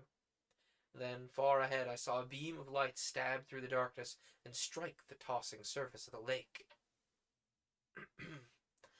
Another and another followed, and I could see that the SF-22 and her convoy were surrounded by these unearthly rays. They converged from high above to outline a brilliant circle where they met on the surface of the waters, and in the midst of the cone formed by the beams, the liner and its 7 tiny followers could be seen to falter and huddle more closely together. It all happened in the twinkling of an eye, so quickly, in fact, that Hart and I had not the time to exchange remarks of the strange occurrence. For a moment, the eight vessels hovered, halted suddenly by that inexplicable force from out the heavens. Then there rose from the apex of the inverted cone of light a blinding column of blue-white radiance that poured skyward an instant and was gone. To our ears came a terrific roaring that could be likened to nothing we had heard on Earth. The Pioneer was tossed and buffeted as by a cyclone, and George came tumbling from the opening he'd entered, his round face grown solemn. Then came eerie silence, for the Pioneer's motor had gone dead. Ahead there was utter darkness. The liner and her convoy had completely vanished, and the Pioneer was slipping into a spin. "What's up?" asked George of Hart, who was tugging frantically at the controls. "The liner's gone the way of the first two, and the yarn about the pillar of fire wasn't so far wrong anyhow." You saw the same thing?" "Yes, and so did Jack. Came some beams of light from the sky, then the pillar of fire and the roaring you heard, after which the vessels are gone and our electrical system's paralyzed. Holy smokes, what to do now?" ejaculated George. As he spoke, the Pioneer came out of the spin, and we were able to resume our positions in the seats. None of us were strapped in, and we'd been clinging to whatever was handiest to keep from being tossed about the cabin. Hart wiped his forehead and growled out an oath. The instrument board was still illuminated, for its tiny lamps were supplied with current from the storage batteries, but the main lights of the cabin and the ignition system refused to function. We were gliding now, but losing altitude rapidly, having already dropped to the lower limits of level 5. "Can't you just use the rocket tubes?" "They're fired in the same way as the motor, but we might try an emergency connection from a storage battery, which is ordinarily used in starting and for the panel lights." George was already fussing with the connections in a small junction box from which he had removed the cover. Meanwhile, the black waters of Lake Erie were rushing upward to meet us, and the needle of the altimeter registered 12,000 feet. "Here's the trouble," shouted George, triumphantly holding up a small object he'd removed from the junction box. "The ignition fuse is blown." "Possibly by some radiation from the cone of light, the column that destroyed the liner. Lucky we're no closer," were Hart's muttered comments. George produced a spare fuse and inserted it in its proper place. The cabin lights glowed instantly, and the monitor started at once. Well, I'm going up after the generators of this mysterious force that is destroying our cross-country ships and killing our people. Rays came from high above, but the Pioneer can go as high as anything that's ever flew, and maybe even higher. He snapped a switch, and a beam of light that rivaled the so-called pillar of fire bored far into the night, dimming the stars by its brilliance. Again his fingers strayed to the rows of white keys, and the rocket tube shrieked in response to his pressure. This time I was prepared for the shock of acceleration, but the action was maintained for several seconds, and I found the pressure against my back growing painful. Then it was relieved, and I glanced at the altimeter. Its needle had reached the end of the scale, which graduated to 80,000 feet. Good Lord, you mean to tell me we're more than 16 miles in the air? Nearly 30, replied Hart, pointing to another dial which I had not seen. This one was graduated at miles above sea level, and its needle wavered between the 29 and 30 mark.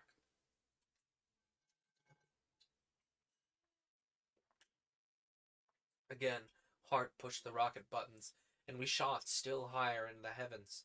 30, 40, 50 miles registered the meter, and still we climbed. Great Scott! Blurted a voice I knew was my own, though I had no consciousness of willing speech. At this rate, we'll reach the moon. We could if we wished. Wish you wouldn't say too much about it when we return. We've got oxygen to breathe and an airtight vessel to retain it. With the fuel we're using, we could easily do it, provided a sufficient supply were available, but the Pioneer doesn't have large enough storage tanks as yet, and of course we cannot now replenish our supply with sufficient rapidity where the atmosphere has become very rare indeed where we are. My ultimate object, though, in building the Pioneer was to construct a vessel that's capable of a trip to the moon. That's something we're still working on. For context, this is still a concept that people are considering is space planes. So, tells you how evergreen this story seems to be. You think we could reach a great enough velocity to escape the gravitational pull of the Earth? I asked, marveling more and more at the temerity and resourcefulness of my science-minded friend. Absolutely. The speed required is less than 7 miles a second. I've calculated the Pioneer can do no less than 20. Mentally, I multiplied by 60. I could hardly credit the result. 1,200 miles a minute? But how about the acceleration? Could the human body stand up under that strain? That's the one problem remaining. I'm working on a method of neutralizing it. From the latest results of our experiments, George and I are certain of its feasibility. The Pioneer was now losing altitude once more, and Hart played the beam of the searchlight in all directions as we descended. He and George watched through one of the floor ports, and I followed suit. We were falling, unhampered by air resistance, and our bodies were practically weightless with reference to the Pioneer. It was a strange sensation. There was the feeling of exhilaration one experiences when inhaling the first whiff of nitrous oxide in the dentist's chair, a feeling of absolute detachment and carefree confidence in the ultimate result of our precipitous descent. I found considerable amusement in pushing myself from side to side of the cabin with a mere touch of a finger. There was no up nor down, and sometimes it seemed to me that we were drifting sideways, sometimes that we fell upward rather than downward. Hart and George, for their credit, were unconcerned. Evidently they were quite accustomed to sensations. They bent their every energy toward discovering what had caused the disaster of the SF-22 and its convoy. For several hours we cruised on about the strangest search ever made in the air, alternately shooting skyward to unconscionable altitudes and dropping to levels 5 and 6 to replenish our fuel supply. We covered the greater portion of the United States before the night was over, but the powerful searchlight of the Pioneer failed to disclose anything that might be remotely connected with the disappearance of the SF-22. For me, it was a never to be forgotten experience. Lightning dashes from coast to coast, which required but a few minutes of time, circling many miles above New York or Washington or Savannah in broad daylight, with the sun low on the upcurved horizon, then shooting westward into the darkness and skirting the Pacific coast less than 15 minutes later, but with 4 hours actual time difference. Space and time, they were almost one. Hart had not provided the Pioneer with a radio or television transmitter, but there was an excellent receiver, and through its agency we learned that the world was in a veritable uproar over the latest visitation of the mysterious terror of the 6th air level.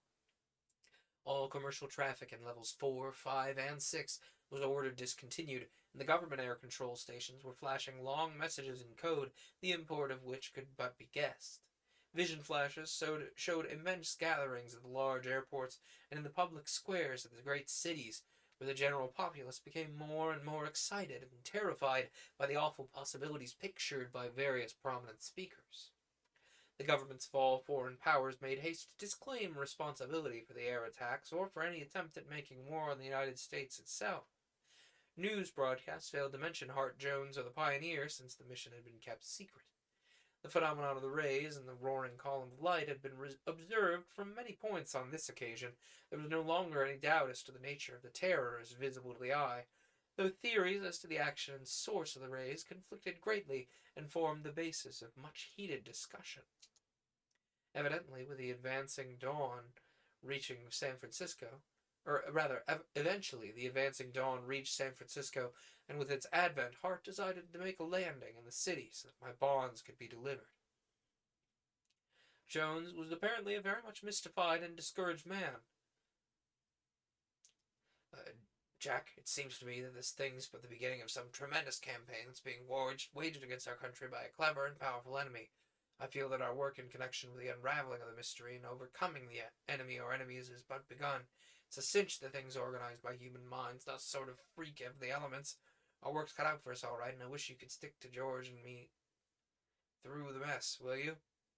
Oh, sure, after these bonds are delivered, I'm free for a month. Cackled George without mirth. A month? We're doggone lucky we get to the bottom of this in a year. Nonsense, snapped Hart, who was considerably upset by his failure to locate the source of the disastrous rays. There's nothing supernatural about this. Anything that can be explained on a scientific basis can be run to Earth in short order. These rays are man-made, and as such can be accounted for by man. Our greatest scientists might be put to work on the problem at once. In fact, they've quite probably been called in by the government already. He was maneuvering the Pioneer to a landing on the broad field of the San Francisco airport. Hundreds of idle planes of all sizes lined the field, and unmindful of the earliness of the hour, a great crowd was collected in expectation of the seasonal reports from the occupants of arriving ships. The unusual construction of the Pioneer attracted considerable attention, and it was with difficulty that the police kept back the crowd when she rolled to a stop near the office of the local government supervisor. We hustled inside and were greeted by that official with open arms. Glory be! Hart Jones and the Pioneer. Every airport in the land's been on the lookout for you all night. It was feared you'd been lost with the F-22 and the others. Code messages to the supervisors of all districts advise of your mission, although it's been kept out of the general news, as has the message from the enemy. A message from the enemy? Gasped Hart, George, and I, echoing the words like parrots. Yes. A demand that the United States surrender and a threat to descend into the lower levels if the demand's not complied with in 24 hours. Who is this enemy and where? Who they are is not known, replied the official gravely. As to the location, the War Department is puzzled. Direction finders throughout the country took readings on the position of their radio transmitter, and these readings differed widely in result, with a consensus of opinion that the messages originate somewhere out in space, probably between 50 and 100,000 miles from our Earth. Great guns! Hart glanced at George and me. We were stunned. We were stood with stupidly hanging jaws. What's the government want of me now? You are to be considered the one man who might be able to cope with the problem, and are ordered to report to the Secretary of War in person immediately. Hart was electrified into instant activity. Here, he said in a voice of authority that commanded the official's attention and respect. See that this package of bonds is delivered at once to the addressee, that the addressor is advised of its safe arrival. We're off at once.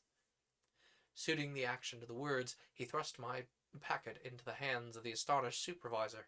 Then, turning sharply on his heel, he flung back, advised the Secretary of War I shall report to him in person in less than 1 hour.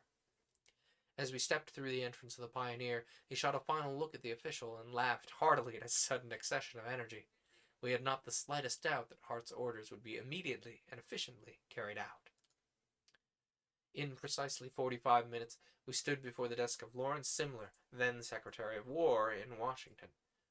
You are Mr. Hartley Jones? I am, Mr. Secretary. These are my friends and co-workers, George Bohm and John Makeley. The secretary acknowledged the introduction gravely, then plunged into the heart of the matter at hand with the quick energy for which he was famed. It may or may not be a serious situation, but certainly it has been thus far quite alarming. In any event, we have taken the matter out of the hands of the Air Traffic Bureau. We are prepared to defy the ultimatum of the enemy, whoever he may be. But we want your help, Mr. Jones. Every ship of the Air Navy will be in the upper levels within the prescribed 24 hours, and we will endeavor to stave off their attacks until such time as you can fit the Pioneer for a journey to their headquarters. How can your antiquated war vessels, capable of hurling a high explosive shell no more than 50 miles, fight off an enemy that's thousands of miles distant? It is believed by the research engineers of the government that though their headquarters may be located at a great distance, the raiders drop to a comparatively low altitude at the time of one of their attacks, returning immediately thereafter to their base. Hart Jones shook his head. The engineers may be correct, but how on earth can you expect a little vessel like the Pioneer to battle an enemy who's possessed of these terribly destructive weapons, has sufficient confidence in his own invulnerability to declare war on the greatest country on earth? Secretary Simler dropped his voice to a confidential tone, and his keen gray eyes flashed excitement as he unfolded the details of the discoveries and plans of the War Department. We three listened in undisguised amazement to a tale of the unceasing labors of our Secret Service agents in foreign countries, of elaborate experiments with deadly weapons and the chemicals of warfare. We had heard of marvelous new rays that could be projected for many miles and destroy whole armies at a single blast, rays that would, in less time than required to tell of the feat, reduce to a mass of fused metal the greatest first-line battleships of the old days of ocean warfare. We heard of preparations for defensive warfare throughout the civilized world, preparedness that ensured so terrible and final a war that it was literally impossible for a great world conflagration to again break out. We learned that the present mysterious signs of a coming war could not have possibly originated in any country on Earth, else they would have been known of in long advance, due to the network of the Secret Service system. This war, so unexpectedly thrust upon us, was undoubtedly a war of planets. But the messages were in English, were they not? They were, and that puzzled our experts in the beginning. But it may well be that our enemy from out the skies has had spies among us for many years, and could thus have learned our languages and radio codes. In any event, we are to meet destructive rays with others equally destructive, and you, Hartley Jones, are the man who can make our effectiveness certain. I? Yes, how long a time will be required in fitting out the Pioneer for reliable space flying? Hart Jones pondered the matter. I could see that he was overjoyed at the prospect of getting into the thing in earnest. About 1 week, providing you can send a force of 50 expert mechanics to my hangar at once and supply all material as fast as I shall require it. Excellent. We will have the men there in a few hours, and will obtain whatever you need, regardless of cost, for immediate delivery. Incidentally, there will be several scientists as well, who will supervise the installation of two types of ray generators and their projecting mechanisms on the Pioneer. You will need them later. I don't doubt we shall. And now, with your permission, we shall leave for the hangar. I'm ready to start work. Capital. Secretary Simler pressed every one of a row of buttons set in his desktop, and we were dismissed. Well, he's given you quite a job, Hyde, I said when we reached the outside. You said something, but if this threat from the skies proves as real and calamitous as I think it will, we'll have our work cut out for us. You really believe this enemy comes from another planet? Asked George as we entered the Pioneer for the trip home. Where else can they be from? But really, it makes no difference to us now. We have to go after them in earnest. Don't you want to quit, do you, George? What? Shouted George as he jerked savagely at the main switch of the Pioneer. You know me anything? You know me better than that, Hart. Did I ever let you down on anything? No, but you never did, bless your heart. But Jack here, he's another matter. He's got a wife and 2 kids to look after. That lets him out automatically. My heart sank at the words, for I knew that he meant what he said, and truth to tell, I saw the justice in his remarks. But I'd like to be in on this thing. I know you would, old man, but I think it's out of the question for the present, at least. You can help with the reconstruction of the Pioneer, at least. Meekly, I accepted his dictum, though with secretly conflicting emotions. Little did I realize at the time that Hart knew far more than he pretended, that he merely attempted to salve his own conscience in this matter. I was very anxious to return to my family, and as I sped homeward in a taxicab after the Pioneer landed at our own hangar, uh,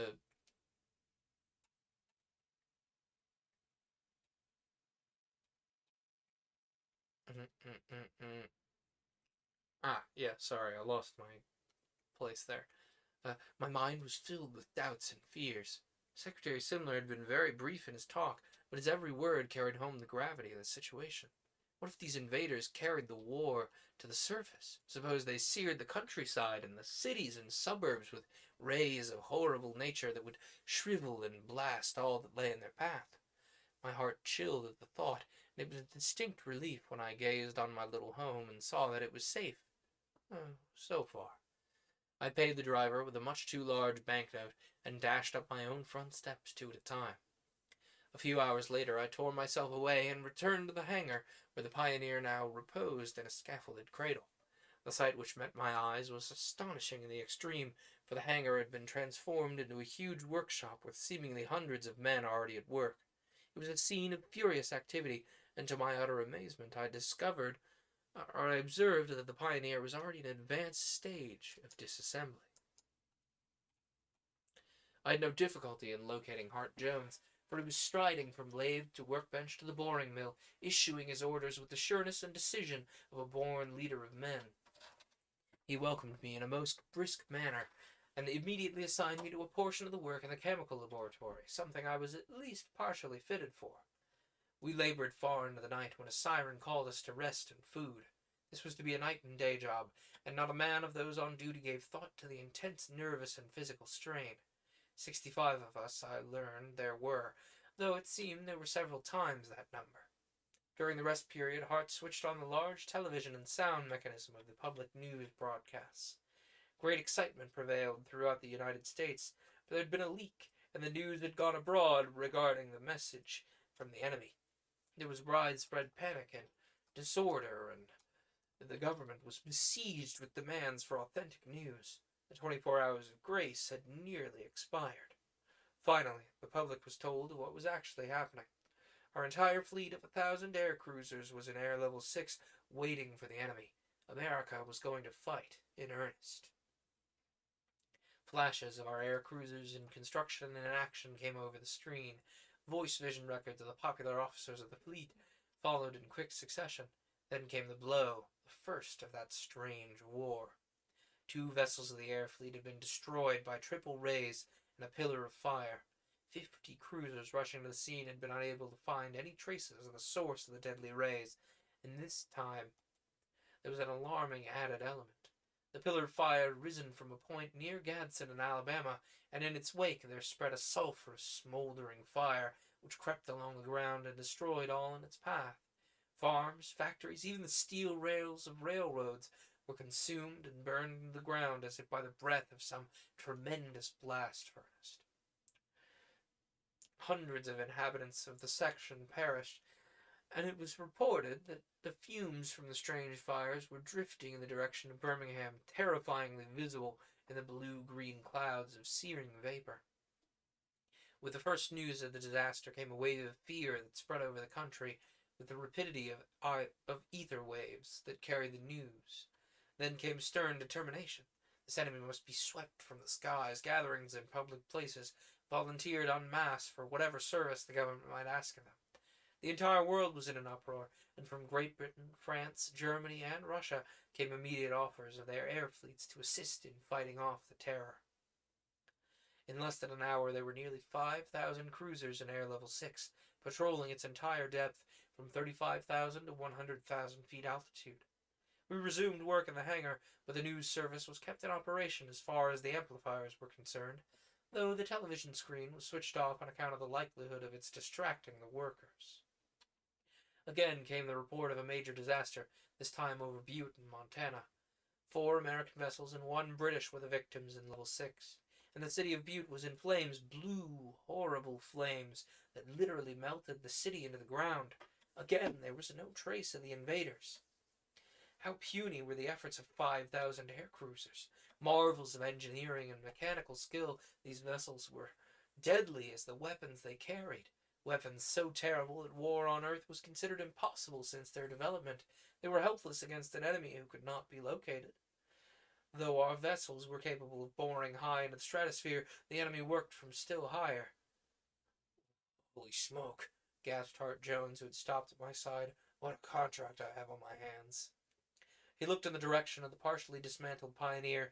I could see by the fixedness of his stare that he was thinking of her insignificant size in comparison with the job she was undertake. Above the din of the machines of the hangar rang the startled voice of a news announcer. Panic-stricken he seemed, and we stopped to listen. Another blow of the terror of the skies, and now close by. Over Westchester County in New York State, there was a repetition of the previous attacks. Only 2 of the cruisers had vanished this time, but several towns, including Larchmont and Scarsdale, were pools of molten fire. Sick at heart, I thought of my little home in Rutherford and of the dear ones it contained. I thought of telephoning, but what was the use? There was no warding off this terrible thing that had so suddenly come to our portion of the world. It was the blowing of the last trumpet, the way things looked. The announcer had calmed himself. His voice droned tonelessly now, as was the custom. Another raid on the Mexican border now. We were stupefied by the rapidity of the enemy's attacks, then electrified once more by the most astounding news of all. Alexandria in Egypt was the base of a pillar of fire. Fully half the city was wiped out, and the remainder was in a mortal funk, terrorized and riotous. The United States was not alone in the war. The foreign fleets which reinforced our own were ordered home immediately, but to what avail? The world was doomed. In the morning, after 9 fearful attacks during the night, there came another message from the enemy, and this was repeated in 5 languages and addressed to the entire world. People of Earth, this is our final warning. 1 chance has been given, and you've proved stubborn. Consider well that your civilization be not entirely destroyed, and answer as the expiration of 48 hours using our transmission frequency. Our hand is to be withheld for that period only, but unless our demands are met, all of your large cities and towns will be destroyed. Our terms for peace are that we will be permitted to land without resistance on your part, that you surrender farm and forest lands, cities and towns, able-bodied men of 20 to 40, selected women of 17 to 30, and tribute in the form of such supplies and precious metals as we may specify, all to the extent of 40% of your resources. No compromise will be accepted. That was all. It was during a rest period at the Jones hangar, and I brought Hart and George to my home for breakfast. We sat at the table when the news instrument brought the message. Marie was pouring the coffee, and my 2 small boys, Jim and Jack, had gone to the playroom, from whence their joyous voices could be heard. We 4 were struck dumb at the announcement, and Marie looked at me with so awful an expression of dread that my coffee turned bitter in my mouth. Marie was just 28. What beasts! Allow them to land without resistance? I should say not. Rather, we should fight them off till all of us perish. He had risen from his chair in anger. Now he sat down suddenly and shook a forefinger in my face. Say, you can't tell me that some mastermind of our own world's not back of this. I'm not telling you, I replied, startled at the fierce fire that flashed from his eyes. I know, I'm just trying to think aloud, and I'm liable to say anything. This sort of business is the work of humans, sure as you're born. Still, I believe what Simler says is true. Can't believe that any country on Earth is the back of the thing. Must be an attack from beings of another planet. But I think they have as leader a man who is of our own Earth. Marie's eyes opened wide at this. How could that be?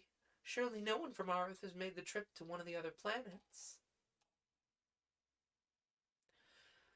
It may be that someone has. You remember Professor Ordo?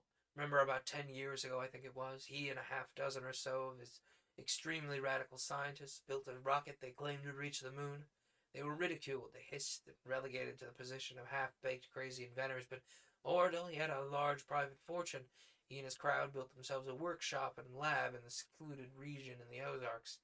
They labored and experimented. Eventually, their rocket ship was constructed. No person was in their confidence, but when the machine was completed, they issued a statement to the press to the effect they were ready for the voyage to the moon, and when they returned, a reckoning with the world was to be made for its disbelief and total lack of sympathy. Again, the press subjected Orville to a series of scathing denunciations, and the scientific publications refused to take cognizance of his claims in any way, shape, or form. Well, then one night, a great rocket roared into the heavens, leaving a terror-stricken countryside in the wake of its brilliantly visible tail. Several observatories whose telescopes picked up and followed the trail of the contraption reported it described a huge parabola, mounting high into the stratosphere and then falling back to Earth, where it lost in the depth of the Pacific Ocean. There the thing ended, and it was soon forgotten, but I believe this rocket ship of Oradil's reached Mars or Venus, and the peoples of whatever planet they reached have been prevailed upon and prepared to war upon the world. Now, what explain their knowledge of our languages and codes, and likewise account for the fact that the first of our ships to be attacked was carrying a large shipment of currency, though if those were destroyed by the fire columns, I don't see what good the money would do them.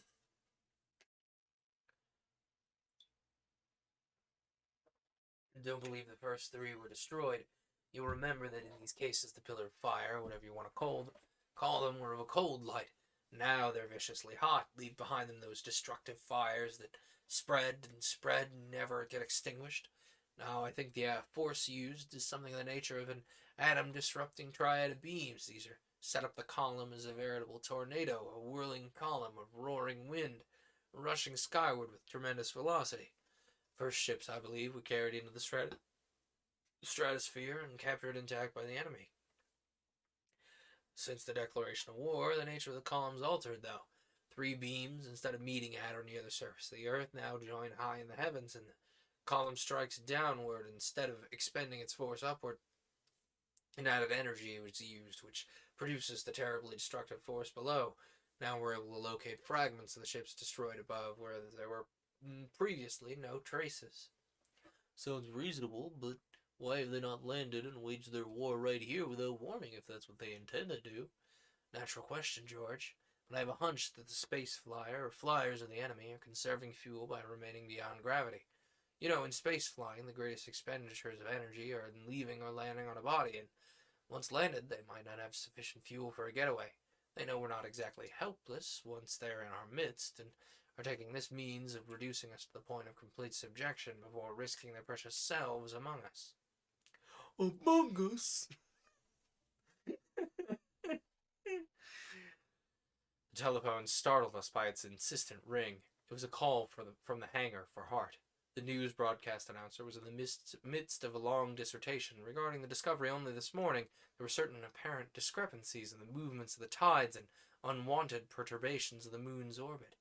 There flashed on the screen a view of the great observatory at Mount Wilson, and Professor Laughlin of that institution stepped into the foreground of the scene to take up the discussion so mechanically repeated by the announcer. Must leave for the hangar at once, declared Hart, returning from the telephone. Similar to Stafford there, we want it immediately. Oh, Jack, Marie begged with her eyes. Gotta be done, honey. Believe me, I'm doing what little I can to help. I suppose we'd surrender. I shuddered anew at that very thought, and took hurried leave of my family, Hart and George awaiting me in the hall. Had I known what was to transpire before the end of the war, I'm certain I would have been in much less of a hurry. We rushed to the hangar, where Secretary Simler and his party awaited us in the office. Rather, I should say they waited for Hart Jones. Mr. Jones, said the Secretary of War when the introductions were over, it's up to you to get the Pioneer in shape to go out after these terrible creatures before the 48 hours have expired. We've replied to their ultimatum and told them that we will have our answer ready within the appointed time, but it's already agreed between the nations of the World Alliance that our reply is to be negative.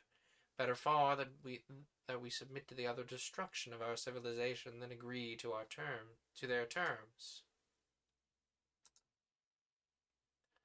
Hang on. Can I bookmark this real quick? I'm going to check something.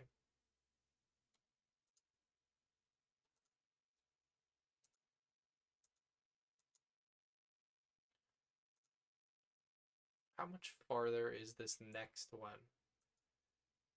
Oh, I can make that. And then we can take our intermission, even though it's a bit late. Okay. Yeah, once we make it to the next story, The Forgotten Planet, we will take our intermission. I believe I can do it, Mr. Secretary. At least I'll try, but you must let me have an experienced astronomer at once with whom to consult. Astronomer?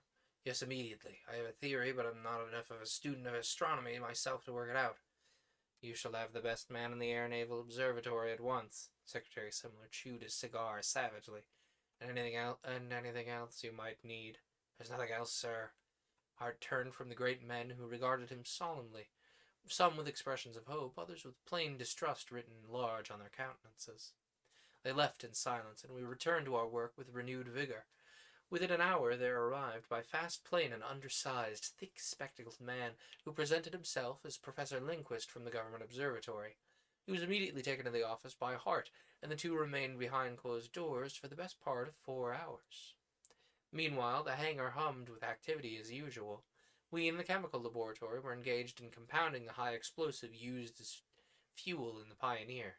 This was being compressed to its absolute limit, and was stored in long steel cylinders in the form of a liquid at an extremely low temperature. These cylinders were at once transferred to a special steel vault where the temperature was kept at a low enough point to prevent expansion and consequent loss of the explosive, not to speak of the danger of destroying the entire lot of us in its own escape. The generating apparatus of the Pioneer was to be dispensed with for this trip, since it was of no value outside the atmosphere where there was no air from which to extract the elements necessary for the production of the explosive. Instead, the entire supply of fuel for the trip was to be carried aboard the vessel in the cylinders we were engaged in filling. Hart had calculated that there was just sufficient room to store fuel for a trip of about 200,000 miles from the Earth and a safe return, and we hoped that this would be enough. On the scaffolding around the Pioneer there were now so many workers that it seemed they must forever be in one another's way, but the work was progressing with extreme rapidity.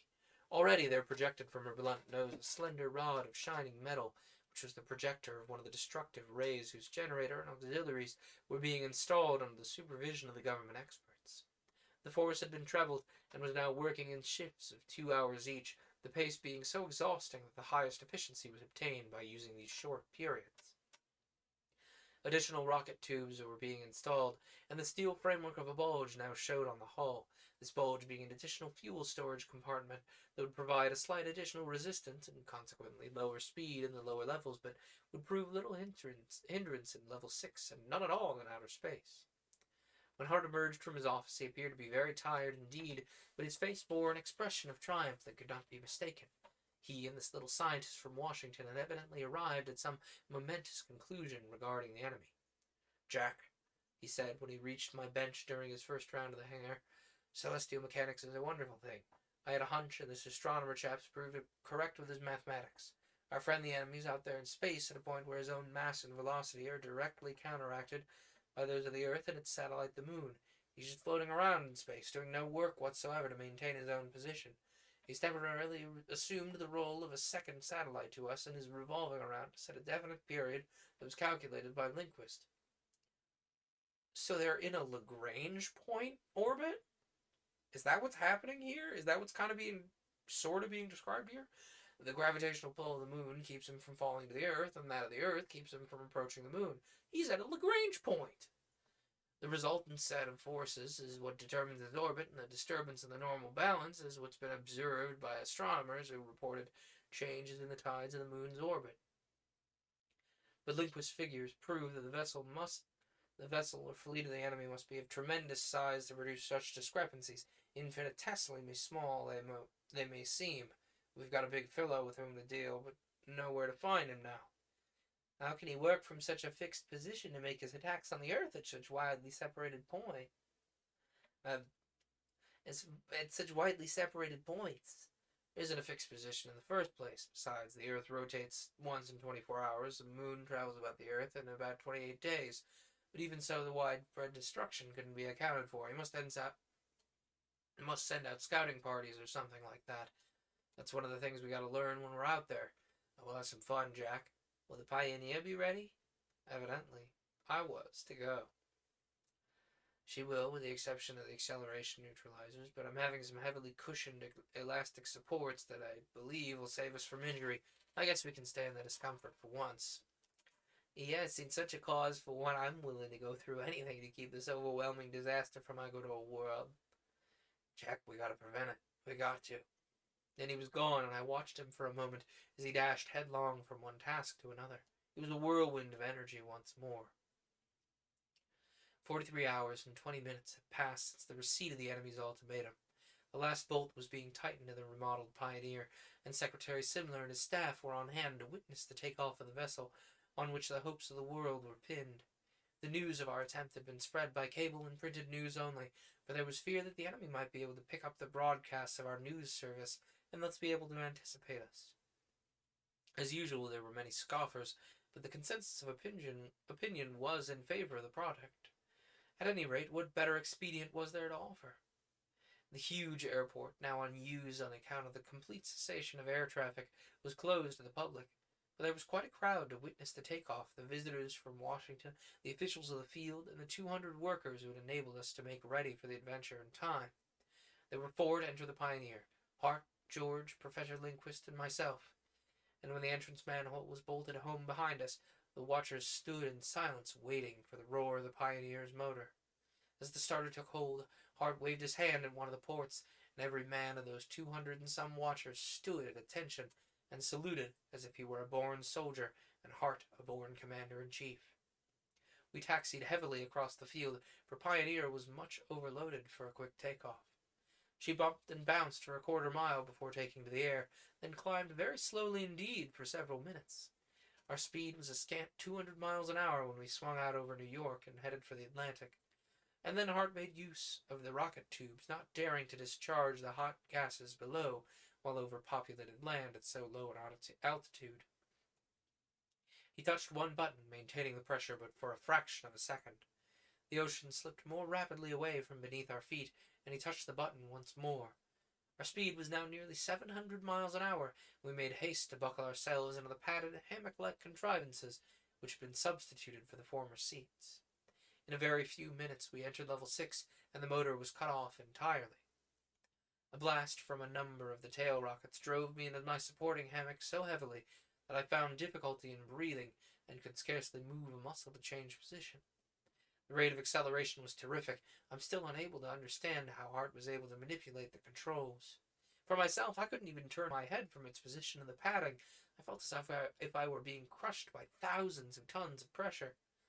Then the pressure was somewhat relieved, and I glanced at the instruments. We were more than 1,000 miles from our starting point, and the speed indicator read 7,000 miles an hour. We were traveling at the rate of nearly 2 miles in a second. Another blast from the rockets, this one of interminable length, and I must have lost consciousness, for when I next took note of things, I found that we'd been out for nearly 2 hours, and the tremendous pressure of acceleration had finally relieved. I moved my head experimentally and found that my senses were normal, that there was a strange and alarming sensation of being wrong side up. Then I remembered I'd experienced the same thing when we first searched the upper levels of the atmosphere for the origin of the destructive rays of the enemy. But this was different. I gazed through a nearby port and saw the sky was entirely black, the stars shining magnificently brilliant against their velvet background. Streamers of brilliant sunlight from the floorports struck across the cabin and patterned the ceiling. Looking between my feet, I saw the sun as a flaming orb with streamers of incandescence that spread in every direction with such blinding luminosity I couldn't bear the sight for more than a few seconds. Off to what I was pleased to think of as our left side, there was a huge globe that I quickly made out as our own Earth. Eerily green it shone, and though a considerable portion of the surface was obscured by patches of white that I recognized as clouds, I could clearly make out the continents of the eastern hemisphere. It was a marvelous sight, and I lost several minutes in awed contemplation of the wonder. Then I heard Hart laugh. "This coming out of it, Jack?" I stared at him foolishly. It seemed to me that I was alone in this vast universe. The sound of his voice startled me. Guess I'm not fully out of it yet. Where are we? Actually, before we get any further, I am very thirsty and I'm out of water. So we're going to take a little break super quick. I'm just going to grab water. So we will be right back. Nobody explode while I'm out. And then we will at least finish up this story. Maybe go for one more after that. We'll see. Like I said, nobody explode. Pet your pets for me. Take medication if it's that time of night for you. You know, all that fun stuff. I'll be back.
Looks like nobody exploded. Nothing is on fire.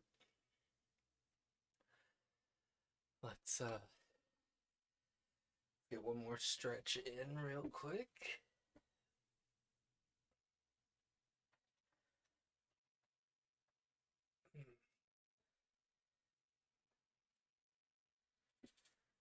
Okay, and let's dive back in to finish up this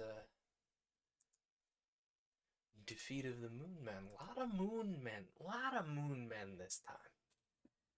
A lot of Moon Men in this issue, and it's like, yeah, the moon's right there, and we've been doing a lot. We've been doing a lot of moon stuff lately. I wonder. I mean, partially that's on purpose. I'm like, oh, the moon. We've been doing a lot of moon, a lot of moon, a lot of Mars lately.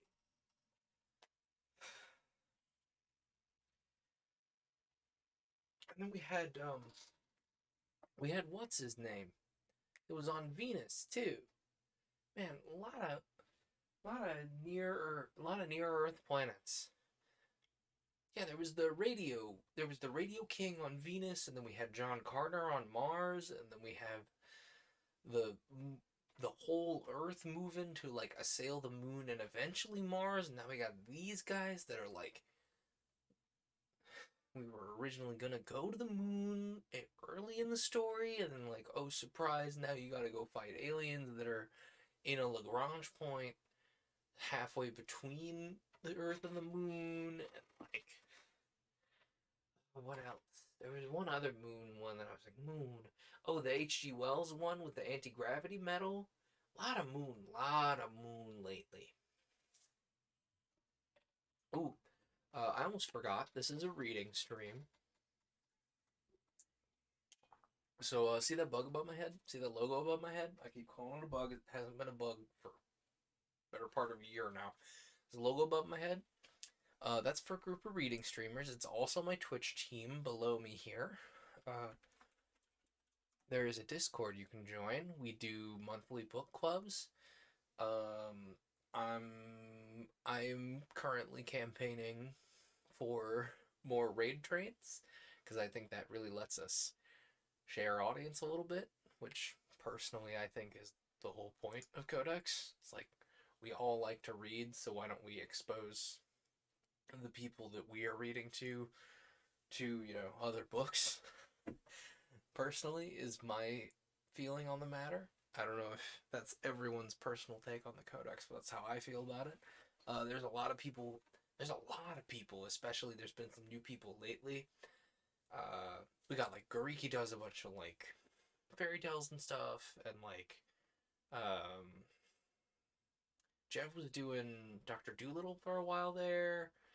Arnold Quendy does a lot of like visual novel stuff that I've been, honestly, the more I see RNL do visual novels, I'm like, I want to go back and do visual novels. I miss playing visual novels. Long story short, we all kind of run the gamut in genre. If you like what I'm doing, but you don't like the science fiction stories, go drop by Codex. There's gonna be somebody doing something you want. I think somebody's, what's his name? Oh man, I can never remember his name, and I feel so bad every time I forget his name. You know what? I'm gonna open the Discord and look at his name, because I'm not gonna sit here and be like, I can't remember his name, and I can never remember his name. I feel too bad about it. Not Atkinson, but the other one. Sorry, I'm horrible with names. Where is your name, my guy? You were just reading this the other day. Jeffrey. Jeffrey over at Jeffrey's Web. He's been doing, he's been on a Dostoevsky kick lately. I think he has been mired in that book for a good while because it's a real long one. I hope he gets out of it as soon as he can. You know, I hope he enjoys it, don't get me wrong, but I hope he isn't stuck reading it for too long, too. Yeah. But that's Codex in a nutshell. It's a big pile of reading streamers. I like it a lot. I think they're pretty cool. There's some great folks in there. Anyway, before I get distracted by my cell phone, shocking no one, let's finish this story we're on. Let's get one more little sippy sip of water.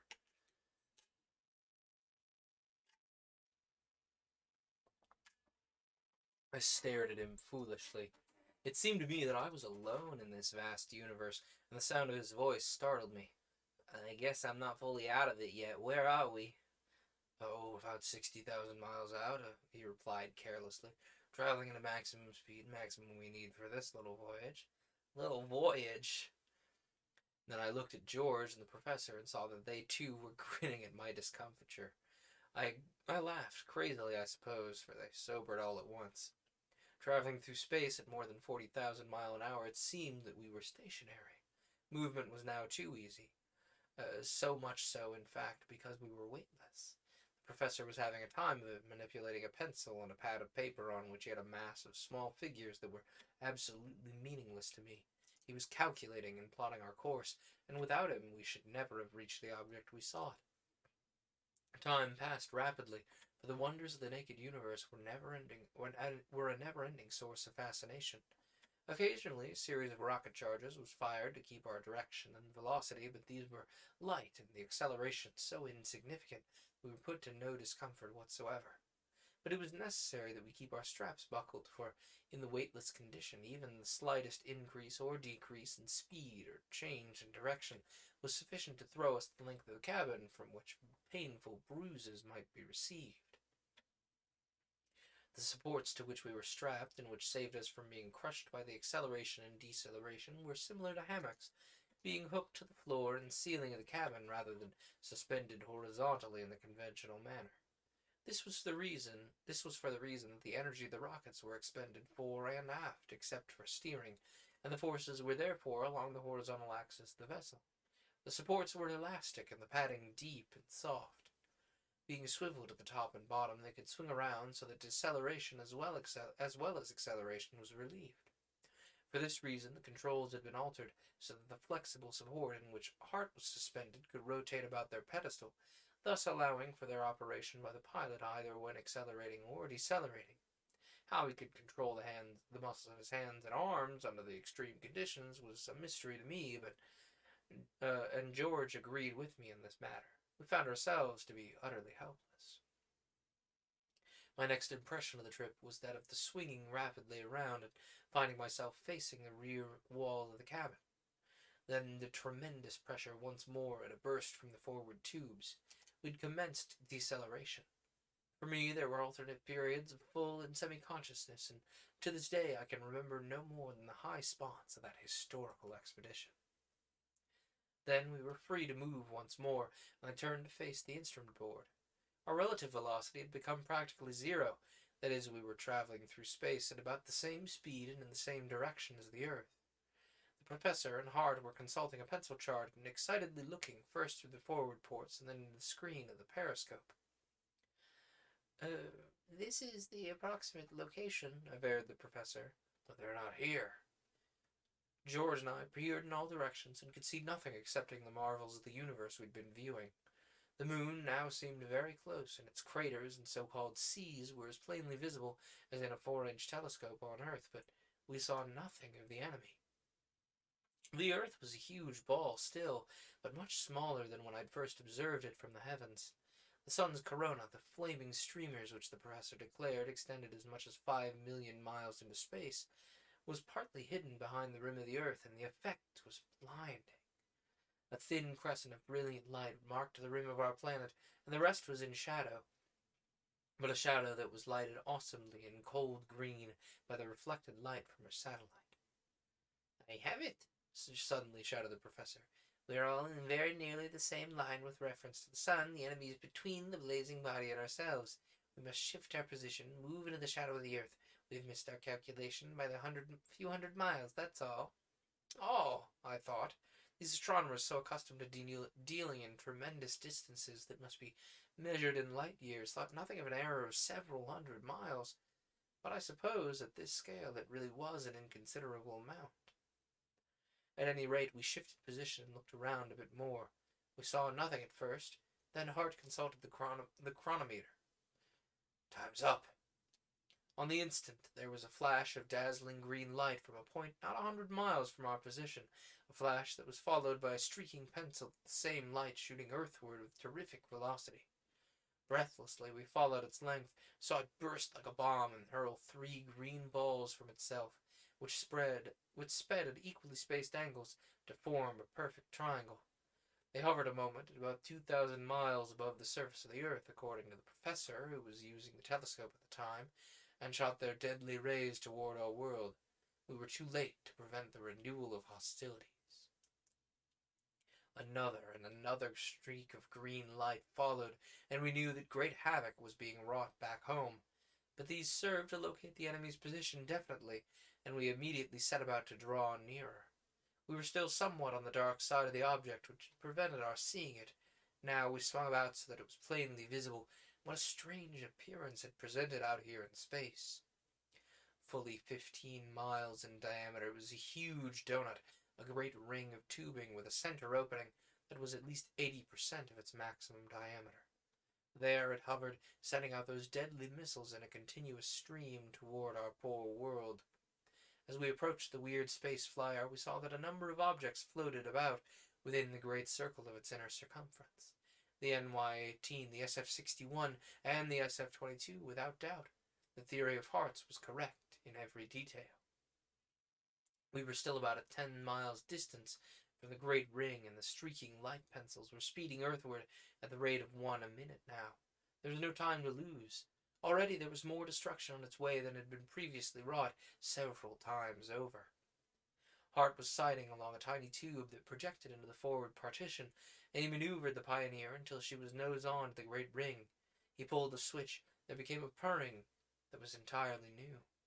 A row of huge vacuum tubes along the wall lighted to vivid brilliancy, and a throbbing vibration filled the artificial air of the cabin. He pulled a small lever at the side of the tube, and the vessel rocked to the energy that was released from those vacuum tubes. The thin rod which had been installed at the Pioneer's nose burst into brilliant flame, orange-tinted luminescence that grew to a sphere of probably 10 feet in diameter. Then there was a heavy shock, and the ball of fire left its position, and with inconceivable velocity sprang straight for the side of the great ring. It was a fair hit, and when the weird missile found its mark, it simply vanished, swallowed up in the metal walls of the monster vessel. For a moment, we thought that nothing was to result. Then we burst into shouts of joy, for a great section of the ring fused into nothingness and was gone. Fully a quarter of the circumference of the ring had disappeared into the vacuum of space. Truly, the governments of Earth had developed some terrible weapons of their own. And so we watched, breathless. The green light pencils no longer streaked their perils of death into the direction of our world, which now seemed so remote. The great ring with the vacant space in its rim wobbled uncertainly for a moment, as though some terrific upheaval from within was tearing it asunder. Then it lurched directly for the Pioneer. We'd been observed. But Hart was equal to the occasion, and he shot the Pioneer in the direction of the earth with such acceleration we were flattened into our supports with the same old violence. Then with equal violence we decelerated. The ring was following so closely that it actually rushed many hundreds of miles past us before it was brought to rest. From it there sprang one of the light pencils, and the Pioneer was rocked as by a heavy gale when it rushed on past its harmless way into infinity. The enemy had missed. Meanwhile, Hart was operating another mechanism that was new to the Pioneer, and again he sighted a long, tiny tube. This time there was no sound within, no ball of fire without, no visible ray. But when he had pressed the release of the second energy, the ring seemed to shrivel and twist as if gripped by a giant's hand. It reeled and spun. Then, no longer in a balance of forces, it commenced its long drop earthward. His job finished, and finished well, Hart Jones collapsed. Following his more than 3 days and 4 nights of superhuman endeavor, it seemed strange to see Hart slumped white and still over the control pedestal. He who had energy far in excess of that of any of the rest of us had worn himself out. Having had no rest or sleep in nearly 100 hours, the body that housed so wonderful a spirit simply refused to carry on. Tenderly we stretched him on the cabin floor, the Pioneer drifting in space all the while. The professor, who was likewise something of a physician, listened to his heart, drew back his eyelids, and pronounced him in no danger whatsoever. We slapped his wrists, sprinkled his face and neck with cold water for the drinking supply, and were soon rewarded by his return to consciousness. He smiled weakly and fell sound asleep. No war in the universe could have wakened him then, so we lifted him to his feet. Rather, I should say, we guided his practically floating body and strapped him in George's hammock, preparing for the homeward journey. Though dangling from the straps in a position that would be vertical were we on Earth, he slept like a baby. George took the controls in Hart's place, and the professor and I returned to our accustomed supports. The return trip was considerably slower, as George did not wish to push the Pioneer to its limit as had been necessary when coming out to meet the enemy, nor was he able to keep control of the ship against the too rapid acceleration. Consequently, the rate of acceleration was much lower, and we were not nearly as uncomfortable as on the outgoing trip. Thus, nearly 10 hours were required for the return, and Hart slept through it all. In order to make best use of the small amount of fuel still in the cylinders, George circled the Earth 5 times before we entered the upper limits of the atmosphere, the circles becoming a smaller diameter at each revolution, and the speed of the ship proportionally reduced. An occasional discharge from one of the forward rocket tubes assisted materially in the deceleration, and yet when we slipped into level 5, our speed was so great that the temperature of the cabin rose alarmingly due to the friction of the air against the hull of the vessel. It was necessary to use the last remaining ounces of fuel to reduce the velocity to a safe value. A long glide to Earth was then our only means of landing, and since we were over the Gulf of Mexico at the time, we had no recourse other than landing in the state of Texas.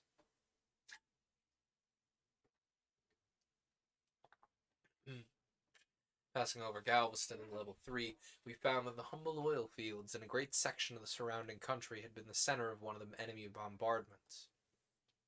All was blackness and ruin for many miles between this point and Houston. At Houston Airport, we landed, unheralded, but welcome. The lower levels were once more filled with traffic, and one of the Southern Route transcontinental liners had just made its stop at this point.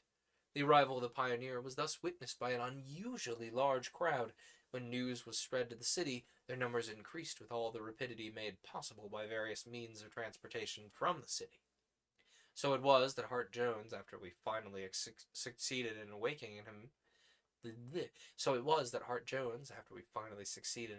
him, and getting him to his feet, was hailed by a veritable multitude as the greatest hero of all time. The demonstrations became so enthusiastic that police reserves, hastily summoned from the city, were helpless in their attempts to keep the crowd in order. It was with the greatest difficulty that Hart was finally extracted from the clutches of the mob and conveyed to the new Rice Hotel in Houston, where it was necessary to obtain medical attention for him immediately. He was in no condition at the time to receive the richly deserved plaudits of the multitude, and truth to tell, we others from the Pioneer were in much the same shape. To me that night will always be the most terrible of nightmares. My first thought was of my family's. When I had been assigned to a room, I immediately asked the switchboard operator for a long-distance connection to my home in Rutherford. There was complete silence for a minute, and I jangled the hook impatiently, my head throbbing with 1,000 aches and pains. Then, to my surprise, the voice of the hotel manager greeted me. "Mr. Makeley," he said softly, and I thought there was a peculiar ring in his voice, "I think you had better not try to get to Rutherford this evening. We're sending the house physician to your room at once, and there are orders from Washington, you know. You're to think of nothing at the present but sleep and a long rest." Why? Can't you see I must communicate with my family? They must know of my return. I must know if they're safe and well." "I'm sorry, sir. Government orders, you know." And he hung up. Something in that soft voice brought me to an inkling of the truth. An icy hand gripped my heart as I heard a knock at the door. With palsied fingers, I turned the key and admitted the professor and a kindly-faced elderly gentleman with a small black bag. One look at the professor told me the truth. I seized his two arms in a grip that made him wince. Tell me, has anything happened to my family? Jack, while we were out there watching Hart destroy the enemy vessel, Rutherford was destroyed. It must be that I frightened him by my answering stare, for he backed away from me in apparent fear. I noticed the doctor was rummaging in his bag. I know I didn't speak, didn't cry out, for my tongue clove to the roof of my mouth. It seemed I must go mad. The professor still backed away from me. Then, wiry little athlete that he was, he sprang directly for my knees in a beautiful football tackle. I remember that point clearly and how I admired his agility at the time. I remember the glint of a small instrument in the doctor's hand, and then all was blackness. 8 days later, they tell me it was, I returned to painful consciousness in a hospital bed. But let me skip the agony of mind I experienced then. Suffice it to say that when I was able, I set forth for Washington. Hart Jones was there. He'd sent for me. But I took little interest in the going, didn't even bother to speculate as the reason for his summons. I devoured the news during my convalescence, and now, more than 2 weeks after the destruction of the Terror, I knew that the extent of the damage wrought upon our Earth by those deadly green light pencils we'd seen issuing from the huge ring up there in the skies. The horror of it all was fresh in my mind, but my own private horror overshadowed it all. I was glad that Hart had been so signally honored by the World Peace Board. He was now the most famous and popular man in the entire world. He deserved it all and more, but what cared I? I had done least of all to help in his great work, that the Terror had been found where it buried itself in the sand of the Sahara when falling to earth. What care I that the discoveries were made in excavating that huge metal ring were of inestimable value to science? It gave me passing satisfaction to note that all of Hart Jones' theories were borne out by the discoveries that Orzel and his minions were responsible for this terrible war. The planet they aligned against us was Venus. More than 100,000 of the Venusians?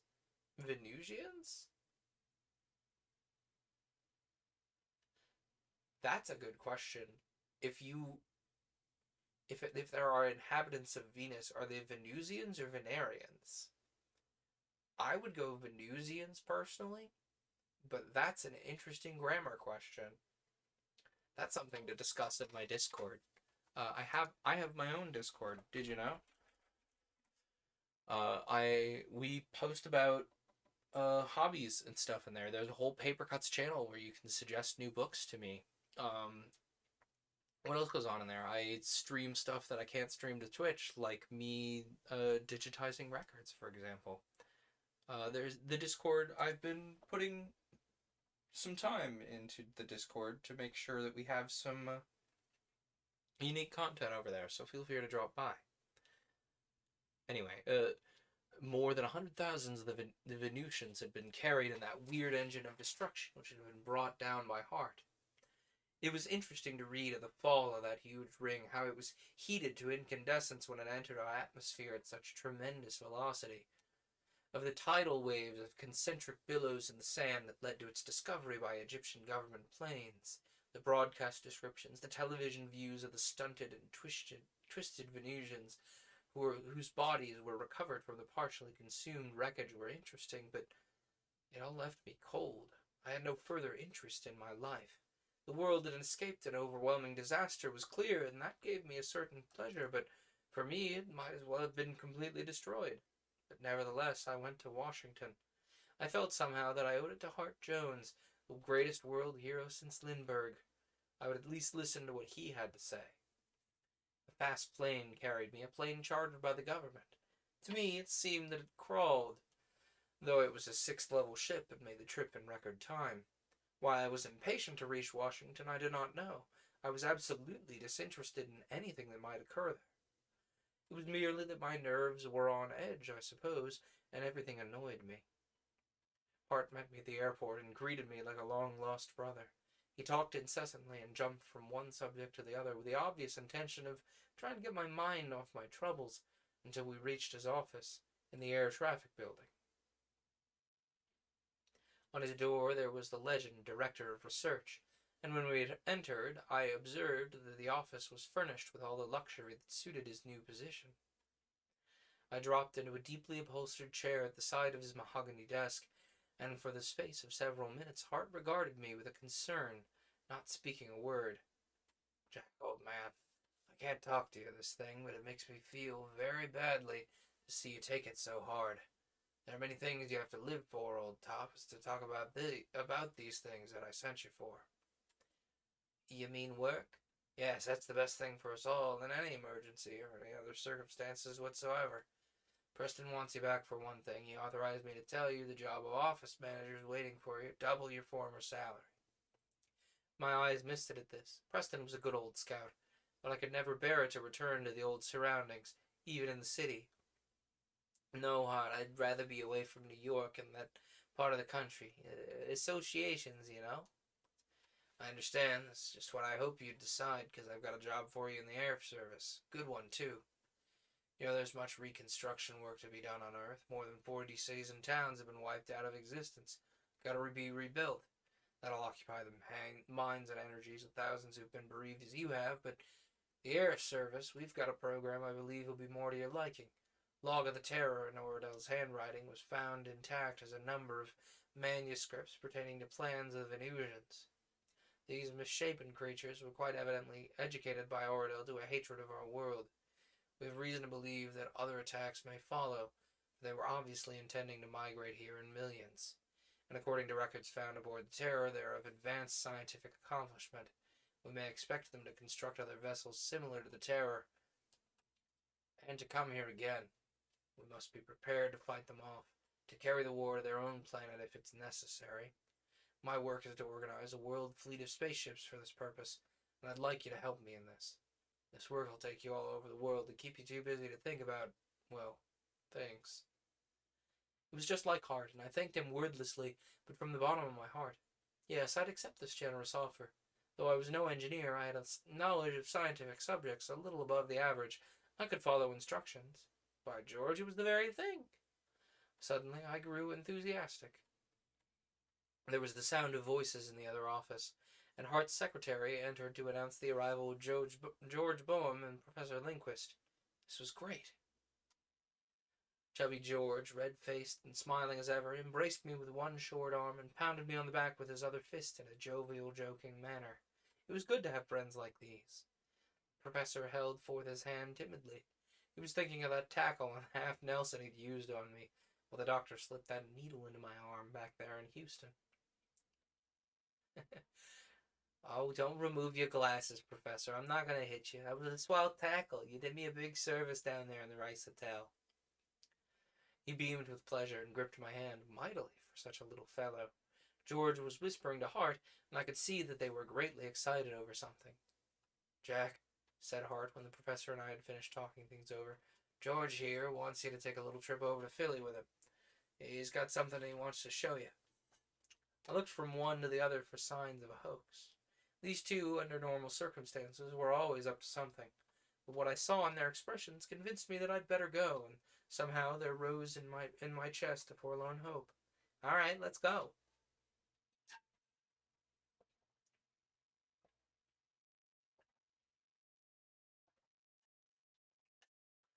Once more we took off, all four of us together, this time in a speedy little first-level cabin plane of Hart's design, piloted by the irrepressible George. I was brimming with questions, but George kept up such a running fire of small talk I was unable to get a single word in throughout the short trip to Quaker City. It was quite evident that something was in the wind. Instead of landing at the airport, George swung across the city and dropped to the roof landing space of a large building which I recognized as the Germantown Hospital. We'd no sooner landed when I was rushed from the plane to the penthouse over the elevator shafts. We were soon on the main floor, and George went immediately to the desk of the receiving office when he engaged in earnest conversation with the nurse in charge. "What are you doing, committing me?" I asked half-jokingly, for from the mysterious expression on my friend's faces I wasn't sure what to expect. No, but George learned the existence of a patient here who might turn out to be a very good friend of yours. I turned this over in my mind, which didn't function quite normally yet. A friend? I had very few that could be termed good friends outside of those who accompanied me. It could mean but one thing, Possibly one of my children, or even my dear wife, might have escaped somehow. I followed in a daze as a white-capped and gowned nurse led us along the corridor and into a ward where there were dozens of high white beds. Some of the patients were swathed in bandages. Some sat up in their beds reading or just staring. Others lay inert and pale. The reek of iodoform pervaded the large room. We stopped at the bedside of one of the staring patients, a young woman who looked unseeingly at our party. Great heavens, it was Marie! A physician stood at the other side of her bed, her finger on a pulse. The others drew back as I approached her side, raised her free hand to my lips, and spoke to her. Marie, dear, I asked gently, forcing the lump from my throat as best I could. Don't you know me? It's Jack, honey. The fixed stare of the great blue eyes shifted in my direction. It seemed that they only looked through and past me into some horrible realm where only terror held its sway. She drew her hand from my grasp and passed it before those staring, unnatural eyes. There was an audible gulp from George, but the doctor smiled encouragement to me. I tried once more. Marie, where are Jim and Jackie? The hand fluttered to her lap, where it lay, blue-veined and pitifully thin. The stare focused on me seemed to concentrate for a moment. Then the film was gone from her eyes, and she saw. She knew me. Oh, Jack, I've been away. Don't you know where they are? My heart nearly stopped at this, but I sat on the edge of the bed and took her in my arms, looking at the doctor for approval. He nodded his head slightly and beckoned to the nurse. Bring the children, I heard him whisper. My cup was full, but I must be calm for Marie's sake. She'd closed her eyes now, and great tears coursed down on her waxen cheeks. Her body shook with sobs. She'll recover? Ah, you bet. Just an aggravated case of amnesia. Hasn't eaten, didn't even know her children. Cured now, but she'll need a few weeks to build up. He snapped shut the lid of his watch. Those succinct sentences were the finest I'd ever heard. Marie clung to me like an infant to its mother. Her sobs gradually ceased, and she looked into my eyes. Little Jim and Jack had come in and were clamoring for recognition. Oh, Jack, I'm so happy. She relinquished me and turned her attention to the children. I saw that my friends had left, and that an orderly was placing screens about us, so I'll close the screen on the remainder of this most happy reunion. It was several days before I had the complete story. Being lonesome during my absence when we were preparing for the voyage into space, and not knowing just when I would return, Marie had packed a grip and taken the train for Philadelphia. Deciding to spend a few days with her Aunt Margaret, actually, or at least to remain there with the children until I returned. She had boarded the train at Manhattan Transfer at about the time we'd reached the location of the terror, and the train was pulling out of the station when there came the first of the new attacks of the enemy. She thought that the pillar of fire rose from the approximate location of Rutherford, but was not sure until they reached Newark, when the news was spread throughout the train by the passengers who'd boarded it there. She worried and cried over the loss of our little home, and had worked herself into a state of extreme nervousness and near hysteria by the time they reached New Brunswick. Then, as the long train left New Brunswick, there was another attack, this one on the town they'd just left.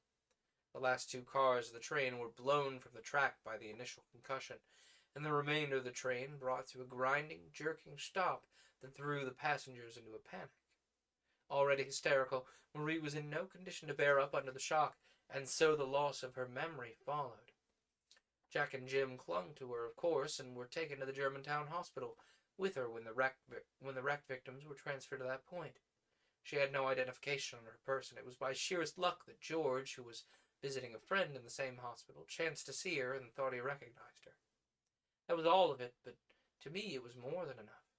From the depths of despondency I rose to the peaks of elation. It was true we'd have to establish a new home, but this would be a joy as never before. Those I had given up as lost were restored to me, and I was content. part would have to make some changes in the duties of that new job. The world travel was out of the picture. I had my fill of my adventures. Besides, the hot spell was over. All right, that was our last tale for the night.